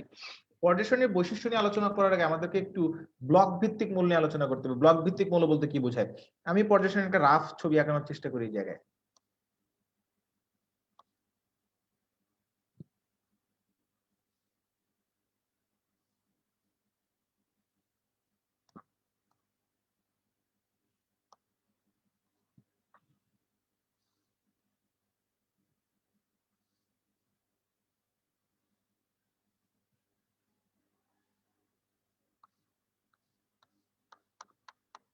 দেখেন এটা কিন্তু পর্যায় সারণীর একটা রাফ একটা বৈশিষ্ট্য, নিচে দুইটা সিরিজ আছে এরকম। ওকে, সো এই যে প্রথম দুইটা আছে এদেরকে কি বলে? এদেরকে বলা হচ্ছে আপনার এই প্রথম দুইটাকে এদেরকে বলা হয় এস ব্লক, মাঝখানের এটাকে বলা হয় ডি ব্লক, আর এই অংশটাকে বলা হচ্ছে পি ব্লক, আর এদেরকে বলা হচ্ছে এফ ব্লক। ঠিক আছে, তারপরে দেখেন এই জিনিসটা আমরা একটা রাফ আইডিয়া দিলাম এখান থেকে। So S block, P block, D block এটা সম্পর্কে একটা আইডিয়া পাইলেন আপনারা। এখন আমরা ব্লক ভিত্তিক বা ব্লক ভিত্তিক যে মৌলগুলা, এই ব্লক ভিত্তিক মৌলগুলার কিছু বৈশিষ্ট্য নিয়ে আমরা আলোচনা করব। এখন আমরা এস ব্লক মৌল নিয়ে আলোচনা করব, দেন পি ব্লক, দেন ডি ব্লক, এফ ব্লক, এই মৌলগুলো নিয়ে আলোচনা করব। এই জিনিসগুলো যদি আপনাদের বইতে তো ডিটেইলস নেই, আমরা আস্তে আস্তে আস্তে আস্তে আস্তে জিনিসগুলো পড়বো।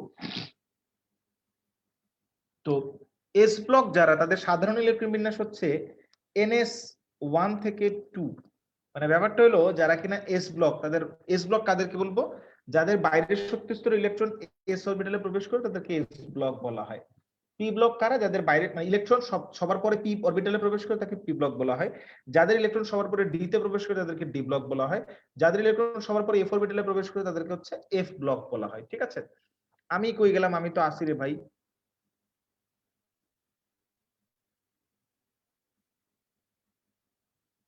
আচ্ছা, এখন কথা হচ্ছে এই যে আমরা S block, P block, D ব্লকের কথা বলছি, এখন এই সাধারণ ইলেকট্রন বিন্যাস বলতে কি বোঝায়? আমি যদি গ্রুপ 1 এ যেটা আছে সোডিয়াম, সোডিয়ামের ইলেকট্রন বিন্যাস করি তাহলে পাবো হচ্ছে 1s2 2s2 2p6 3s1। তার মানে বাইরের শক্তি স্তরে ইলেকট্রন বিন্যাস হচ্ছে, দেখেন যে 3s1, 3টাকে যদি আমি n ধরি তাহলে ns1। হাই লিথিয়ামের কথা যদি বলি, লিথিয়াম হচ্ছে দেখেন 1s2 2s1, দেখেন এটাও কিন্তু ns1। আমি যদি গ্রুপ, এটা তো গ্রুপ 1 এর ইলেকট্রন বিন্যাস, গ্রুপ 2 এর কথা যদি বলি, গ্রুপ 2 তে ধরেন আমি যদি বলি বেরিলিয়ামের কথা যদি বলি, সেটা হচ্ছে 4, তাহলে 1s2 2s2। তাহলে দেখেন বাইরের শক্তি স্তর হলো 2, এখানে ইলেকট্রনের সংখ্যা তার মানে ns2। সিমিলারলি আমি যদি ম্যাগনেসিয়ামের কথা বলি তাহলে দেখেন 1s2 2s2 দেন হচ্ছে 2p6 3s2, তার মানে দেখেন ns2। তাই আমরা এস ব্লক কেন? প্রত্যেকের ক্ষেত্রে ইলেকট্রন কিন্তু লাস্ট ইলেকট্রন এস এ প্রবেশ করছে, তাই প্রত্যেককে এস ব্লক বলা হয়। ঠিক আছে, তো সেই হিসাবে আমরা এটার সাধারণ ইলেকট্রন বিন্যাসকে বলতে পারি ns1 থেকে 2। সিমিলারলি পি ব্লকের সাধারণ ইলেকট্রন বিন্যাস কি হবে? ns2 np1 থেকে 6। ডি ব্লকের সাধারণ ইলেকট্রন বিন্যাস কি হবে? দেখি ডি ব্লকের সাধারণ ইলেকট্রন বিন্যাস কে লিখতে পারবে? চ্যাট বক্সে দেখি লিখতে পারেন কিনা।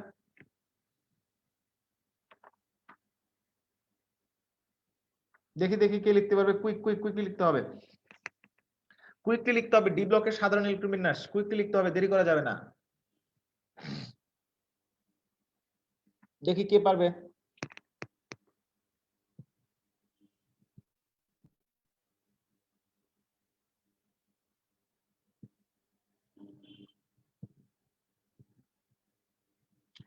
একজন বলছে এনডি 1 থেকে 10, আরেকজন বলছে এনডি 1 থেকে 10। আচ্ছা ভাইয়া, ব্যাপারটা এরকম না, n+1 ডি। আচ্ছা, অনেকে অনেক রকম কথা বলছে, আমরা একটু দেখি ডি ব্লকের একটা এলিমেন্টারি ইলেকট্রন বিন্যাস করে দেখি।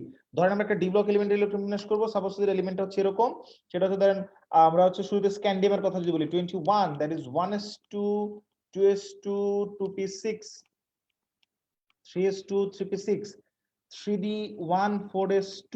তার মানে ব্যাপারটা ইলেকট্রন আগে 4s এ প্রবেশ করে তারপরে 3d তে আসে। ডি দেখেন n এর মান হচ্ছে এখানে 4, তাহলে ব্যাপারটা বলতে পারি ns। আর এখানে কি আছে? n এর আগে একটা শক্তি স্তর কম বিশিষ্ট d, তার মানে n-1 d। এই ক্ষেত্রে ইলেকট্রন বিন্যাস হচ্ছে n-1 dn আর ns2। কিন্তু যেমন আমরা যদি ক্রোমিয়ামের কথা বলি, ক্রোমিয়াম হচ্ছে 24, সেখানে আমরা দেখতে পাই 1s2 2s2 2p6 3s2 3p6 3d5 আর হচ্ছে কি 4s1। তাহলে এক্ষেত্রে হিসাবটা হচ্ছে কি, এটা হলো ns1 আর এটা হচ্ছে n-1 d5। তার মানে ব্যাপারটা হলো যে ns এর মানটা হতে পারে 1 এবং 2 দুটোই হতে পারে, আর n-1 d কত হতে পারে? d এর মান 1 থেকে শুরু করে 10 পর্যন্ত হতে পারে। এটা হলো সাধারণ ইলেকট্রন বিন্যাস। দেখেন বুঝেন কিনা, যদি বুঝে থাকেন তাহলে একটু বলতে হবে যে হ্যাঁ ভাই আমরা বুঝতে পারছি।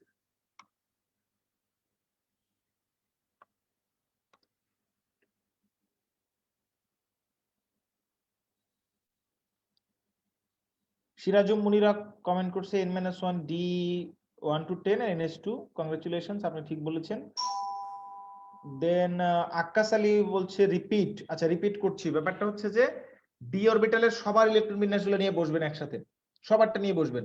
কারো কারো পাবেন আপনি এরকম যে 4s লাস্টের দিকের এই দুইটা, মানে এই 3d এর 4s টা, কারো কারো পাবেন হচ্ছে 4s1 3d5, কারো ক্ষেত্রে পাবেন 4s1 3d 10, আবার কখনো পাবেন হচ্ছে আপনি 4s1 3d 4s2 3d 1, 4s2 3d 2, 4s2 3d 3, এরকম লাস্টের দিকে এগুলো পাবেন। হ্যাঁ, দেন 4s2 3d 6 পাবেন, 4s2 3d 7 পাবেন, 4s2 3d 8 পাবেন, 4s2 3d 10 পাবেন। তো সবগুলোর যদি হিসাব করেন তাহলে আমি যদি দেখেন লাস্টের শক্তি স্তরে n এর মান যদি 4 হয়, n s দেখেন n এর মান একবার 1 হতে পারে 2 হতে পারে, তার মানে 1 থেকে 2, আর এরপরে ডি গুলো হচ্ছে n-1, বিকজ 4 এর থেকে 1 শক্তি স্তর কম, বাকিটা হচ্ছে 3। সেখানে ডি এর ইলেকট্রন কত হবে দেখেন 1 থেকে শুরু করে 10 পর্যন্ত, তার মানে 1 মাইনাস মানে 1 থেকে শুরু করে 10 পর্যন্ত, এটা হচ্ছে সাধারণ ইলেকট্রন বিন্যাস। আশা করি এবার বুঝতে পারছেন।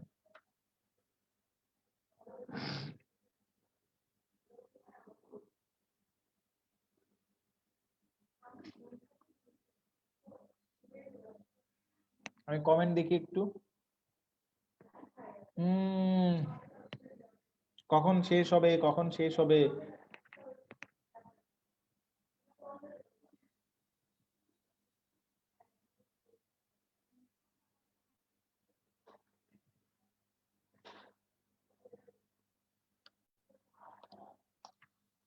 তো এই জন্য এটা এরকম হয়। সিমিলারলি আমরা যদি, কারণ দেখেন লাস্ট ইলেকট্রন দিতে যাবে এটাকে ডি ব্লক বলা হয়, আর সিমিলারলি যদি ধরেন লাস্ট ইলেকট্রন এফ এ প্রবেশ করে তাকে এফ ব্লক এলিমেন্ট বলা হয়।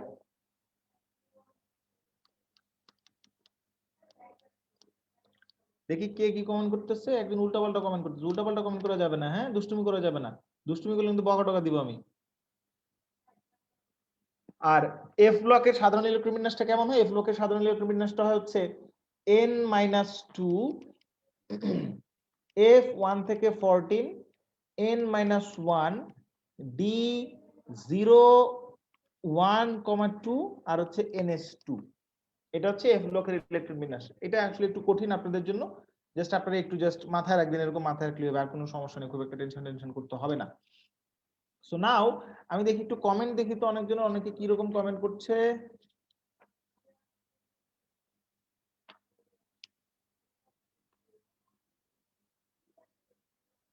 আচ্ছা, একজন বলছে ভাই ডি ব্লক আর অবস্থান্তর মূলের মধ্যে পার্থক্য কি? আসেন আমরা ডি ব্লক আর অবস্থান্তর মূল সম্পর্কে নিয়ে একটা আলোচনা করে আজকের মতো শেষ করব।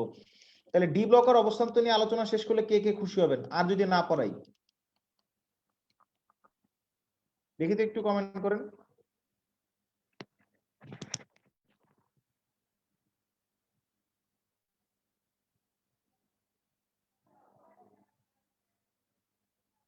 এটা বুঝতে হবে না, এটা অনেক কঠিন।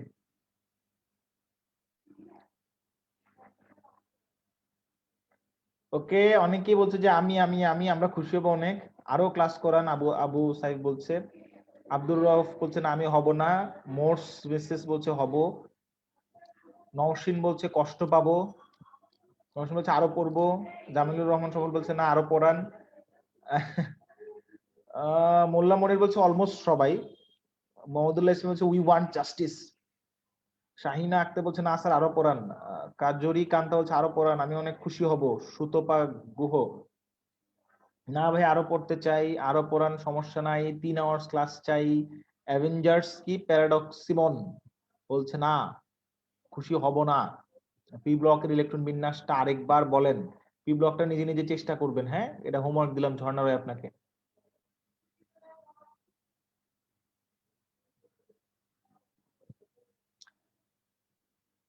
ওকে, কোনো সমস্যা নাই, আমরা আস্তে আস্তে পড়বো, আস্তে আস্তে শেষ করব।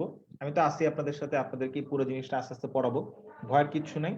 আমরা বেশি ক্লাস করব না, বিকজ বেশিক্ষণ ক্লাস করলে আসলে কনসেন্ট্রেশন ধরে রাখা টাফ হয়ে যায়। আপনারা ছোট মানুষ, আপনাদের জন্য একটু টাফ আরো। আর 3 ঘন্টা ক্লাস আমরা করব, যেদিন করব সেদিন হচ্ছে একদম ঘোষণা দিয়ে ক্লাস হবে 3 ঘন্টা, ঠিক আছে? আগে থেকে প্রিপারেশন নিয়ে নেবেন যে আজকে 3 ঘন্টা ক্লাস হবে। সাবরিনা বলছে আমার নামটা পড়েন, জি আপনার নামটা পড়ছি, এবার খুশি থাকেন। We need long class. হ্যাঁ, আরে লং ক্লাস হবে, ধৈর্য।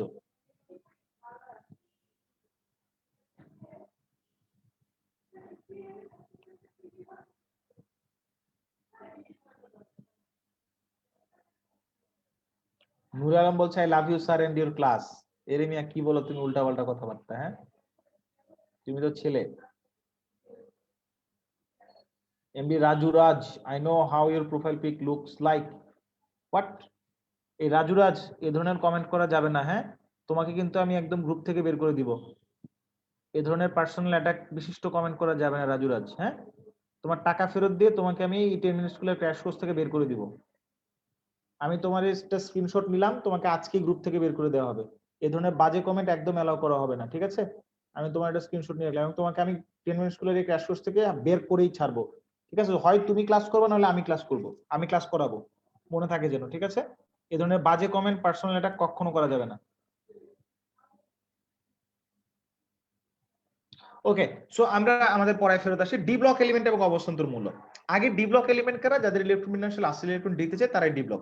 তাহলে আমি স্ক্যান্ডিয়াম ইলেকট্রন বিন্যাস করি। স্ক্যান্ডিয়াম ইলেকট্রন বিন্যাসে কি পেলাম? 1s2 2s2 2p6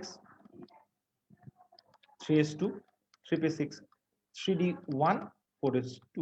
last electron কিন্তু ডিতে প্রবেশ করছে। গতকাল আমরা পড়ছি কেন লাস্ট ইলেকট্রন ডিতে যায়, কারণ ডি এর শক্তি কম। বাট আমি ডিটাকে আগে লেখা উচিত হয়নি। আপনারা বলবেন যে ভাই আপনার তো ডিটাকে আগে লেখা উচিত হয়নি। আপনার তো লেখা উচিত ছিল এরকম করে যে 4s2 3d1। আপনার লেখা উচিত ছিল 4s2 3d1। কিন্তু আইপিএসসি বলছে যাচ্ছে না, আমরা যেটা করবো এভাবে লিখলে কেমন যেন একটু অসামঞ্জস্যপূর্ণ দেখায়। আমরা জানি ইলেকট্রন ডিতে পরে প্রবেশ করে, কিন্তু আমরা ডিটাকে লিখবো আগে, মানে তৃতীয় শক্তি স্তরের জিনিসগুলোকে একসাথে লিখবো, এই জন্য আমরা ডিটাকে আগে লিখি, ঠিক আছে? আচ্ছা,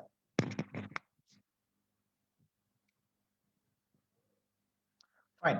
তাহলে এখন লাস্ট ইলেকট্রন ডিতে প্রবেশ করছে, মানে ডি ব্লক এলিমেন্ট হচ্ছে স্ক্যান্ডিয়াম। স্ক্যান্ডিয়ামের মোলার ভর হচ্ছে কি বলে, প্রোটন সংখ্যা বা পারমাণবিক সংখ্যা হচ্ছে 21।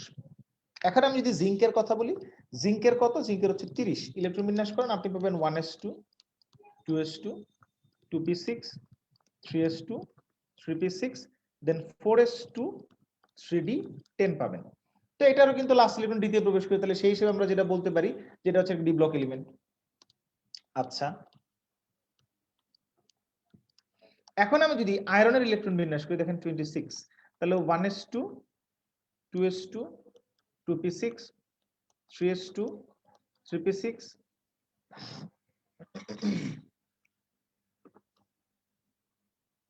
3d 6 4s2। আচ্ছা, এটাও ডি ব্লক। তাহলে এই তিনটা যে ডি ব্লক, সবাই কি বুঝতে পারছেন? বুঝে থাকলে একটু কমেন্ট করেন যে হ্যাঁ আমরা বুঝতে পারছি। জি,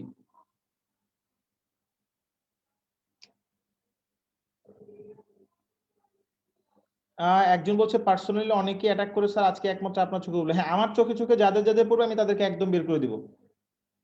এই ধরনের বাজে কমেন্টকারী কোন স্টুডেন্টকে আমরা 10 মিনিট স্কুলে ক্র্যাশ করছে কেন, কোনো জায়গায় আমি দেখতে চাই না এবং রাখতে চাই না। না রাজুরাজ, আমি তোমার কোনো কথাই শুনবো না, তুমি যা ইচ্ছা তাই বলো, জোক বলে কোনো শব্দ নাই, হ্যাঁ? আমি তোমাকে বের করেই ছাড়বো, এবং যতজনকে আমি দেখতে পাবো সবাইকে বের করে দিব। এই ধরনের বাজে স্টুডেন্ট, বাজে মন্তব্য করা স্টুডেন্ট আমরা রাখতে চাই না, হ্যাঁ? ওকে, সবাই বলতেছে বুঝছি স্যার, বুঝছি স্যার, বুঝছি স্যার, ফাইন, ব্রিলিয়ান্ট। সবাই যদি বুঝে থাকো, তাহলে এখন আমরা একটা জিনিস, মজার জিনিস করবো। অবস্থান্তর মৌল কারা? আমি ডেফিনেশন লিখছি অবস্থান্তর মৌলের। অবস্থান্তর মৌল,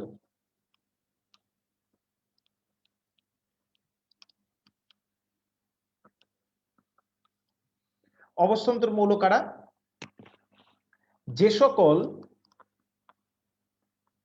ডি ব্লক মৌলের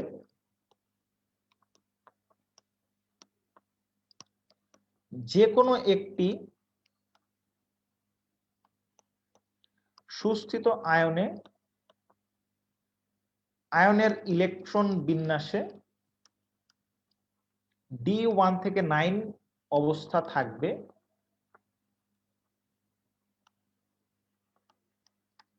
সে সকল মৌলকে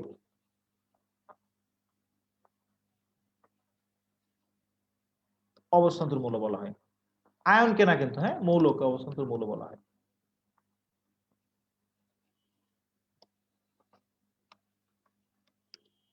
তাহলে এখন আমি যদি বলি স্ক্যান্ডিয়ামের একটা সুস্থিত আয়ন হচ্ছে স্ক্যান্ডিয়াম 3+। এখন বলো স্ক্যান্ডিয়াম 3+, ইলেকট্রন সংখ্যা কয়টা এখানে? আগে ছিল প্রোটন সংখ্যা 21টা, ইলেকট্রন 21টা, এখন কি 21টা? বলো তো। আব্দুর রউফ বলছে D1 থেকে 9 কি? D1 থেকে 9 মানে আমরা ইলেকট্রন বিন্যাস করলেই বুঝবো। D1 থেকে 9 মানে বোঝাচ্ছি যে অর্ধপূর্ণ মানে সম্পূর্ণ হওয়া যাবে না, D10 বা D0 এরকম ইলেকট্রন বিন্যাস থাকা যাবে না আয়নের ইলেকট্রন বিন্যাসে। লাস্টে যে D1, D2, D3, D4, D5, D6, D7, D8, D9 পর্যন্ত থাকতে পারবে, তাহলে তাদেরকে আমরা সুস্থিত আয়ন বলবো। ওকে, একজন বলছে আচ্ছা দেখো 21টা ছিল 3+ মানে 3টা বাদ দিয়ে দিতে হবে, তাহলে আলটিমেটলি থাকবে কয়টা? 18টা, গত ক্লাসে পড়াইছি। তাহলে এখান থেকে ইলেকট্রন বিন্যাস করে কি পাবো? 1s2 2s2 2p6 3s2 3p6।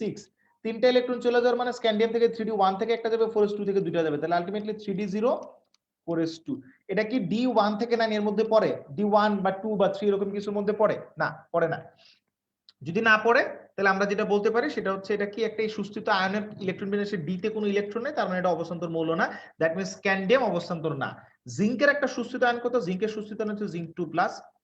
এটার ইলেকট্রন বিন্যাস যদি করো তাহলে এটার ইলেকট্রন বিন্যাসে কি পাবো? 1s2 2s2 2p6 3s2 3p6 3d10 4s0।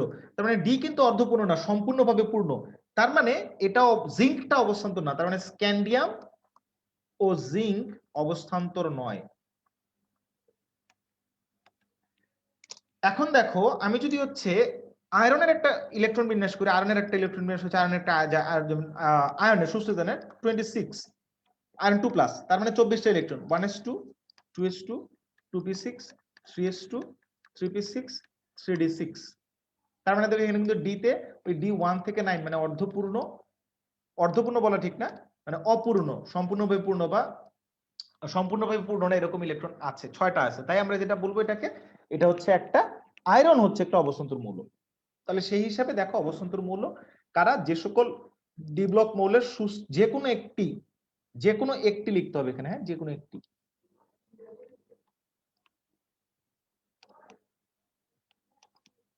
যে কোনো একটি সুস্থিত আয়নের ইলেকট্রন বিন্যাসে D1 থেকে 9 এরকম অবস্থা থাকবে, সে সকল মৌলকে অবস্থান্তর মৌল বলা হয়। সবাই কি বুঝতে পারছো? বুঝে থাকলে একটু চ্যাট বক্সে লিখতে হবে যে হ্যাঁ আমরা বুঝতে পারছি।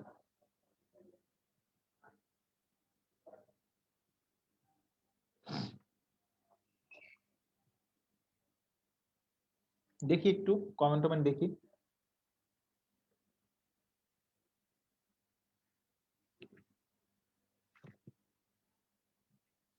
তার মানে আসলে স্ক্যান্ডিয়াম এবং জিঙ্কের মাঝে যারা অবস্থান করে গ্রুপ ইয়াতে, মানে 4 নাম্বার গ্রুপে, তারা সবাই হচ্ছে আপনার অবস্থান্তর মৌল।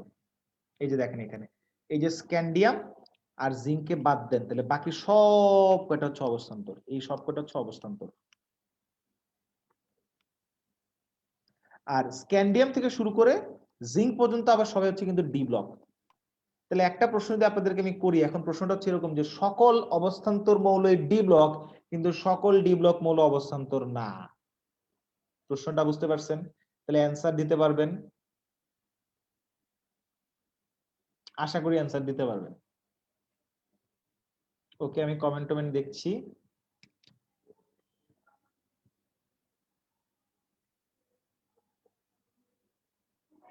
ওকে, সিরাজুল মুনিরা বলছে ও যদি সত্যি ভুল বুঝতে পারে থাকে তাহলে ওটা সেকেন্ড চান্স দেওয়াই যায়, আরো ইউজুয়ালি অনেক দুষ্ট ছেলে সাবধান হয়ে গেছে, ও আজকে এই কাজ না করলে হয়তো বা এরপরে আরো অনেক স্টুডেন্ট এই সেম ভুল করে আউট হয়ে যেত। So please sir give him a second chance.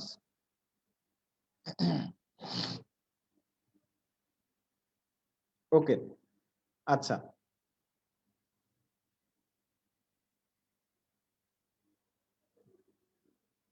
Fine, আশা করি সবাই বুঝতে পারছো। তাহলে আমরা আজকে আর পড়বো না। তোমরা কি সবাই কি রাজি? এই জায়গাতে তোমাদের কাছে আমি ছেড়ে দিলাম, তোমরা এটার অ্যান্সার দিবা যে এরকম ভাবে যে যদি কেউ বাজে কমেন্ট করে তাকে কি গ্রুপে রাখা উচিত নাকি উচিত না।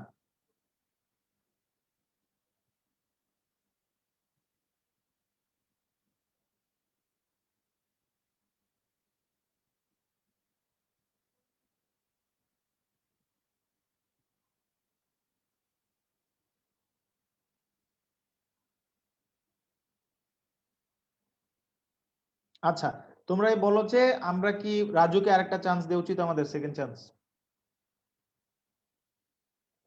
অনেকেই আমাকে প্রশ্ন করছে যে এখানে কালার দিয়ে কি বোঝায়। Nitrogen, oxygen, fluorine, chlorine, bromine, iodine, hydrogen প্রত্যেকের কালার দিয়ে বোঝাচ্ছে তার হচ্ছে গ্যাস, এবং তার হচ্ছে দ্বিপরমাণু গ্যাস, যেমন nitrogen, oxygen, hydrogen, chlorine, fluorine, bromine, iodine. এবং তার দ্বিপরমাণু carbon, phosphorus, silicon, selenium, sulphur, selenium এরা হচ্ছে solid. Boron, silicon, germanium, arsenic, stibine, tellurium, অ্যাসিডিন এগুলো হচ্ছে এরা আবার হচ্ছে অপধাতু। Aluminium, gallium, indium, stannum, tellurium, plumbum বা লেড, বিসমাথ, পোলোনিয়াম এরা কিন্তু ধাতু। এবং পি ব্লকের ধাতু এরা সলিড, এরা অপধাতু, এরা হচ্ছে ধাতু কিন্তু হচ্ছে ওরা অধাতু। এই মাঝখানের এই সবকটা হচ্ছে আপনার ডি ব্লক। এগুলা দিয়ে বোঝাচ্ছে এরা হচ্ছে আনস্টেবল, খুব স্টেবল না এলিমেন্ট গুলা, খুবই আনস্টেবল। এই যে এই কালারটা দিয়ে বোঝাচ্ছে ল্যান্থানেট সিরিজ, এই কালার দিয়ে বোঝাচ্ছে অ্যাক্টিনেট সিরিজ, এই কালার দিয়ে বোঝাচ্ছে গ্রুপ 2 আর এই রেড কালার দিয়ে বোঝাচ্ছে গ্রুপ 1, আর এই হিলিয়াম নিয়নের কালার দিয়ে বোঝাচ্ছে এরা হচ্ছে কি, এরা হচ্ছে নিষ্ক্রিয়। আশা করি কালার নিয়ে বুঝতে পারছেন।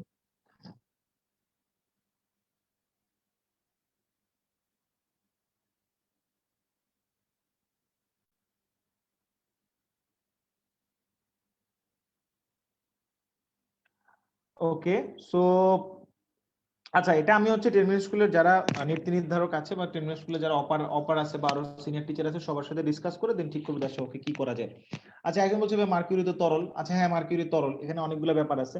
হ্যাঁ, মার্কারি তরল যেন হচ্ছে তোমার ওই যে কি যেন ওই যে আরেকটা যেন কি গেলিয়াম, গেলিয়াম হচ্ছে মনে হয় 27 না 26 ডিগ্রি সেন্টিগ্রেড তাপমাত্রায় লিকুইড হয়ে যায় নর্মাল টেম্পারেচারে। মানে একটা গেলিয়ামের চামচ যদি তুমি হচ্ছে পানিতে ডুবো এটা লিকুইড হয়ে যাবে, আবার পানি থেকে উঠলে সলিড হয়ে যাবে। ওকে, তো তাহলে আমরা আজকের মতো এখানে শেষ করছি। আমরা নেক্সট ক্লাসে তোমাদের সাথে আবারও দেখা হবে, পর্যায় সারণীর বৈশিষ্ট্য নিয়ে আমরা আলোচনা করব। পর্যায় সারণী খুব মজার একটা জিনিস, এটা যদি আস্তে আস্তে বুঝতে পারো তাহলে তোমাদের সবকিছুই তোমরা বুঝতে পারবা।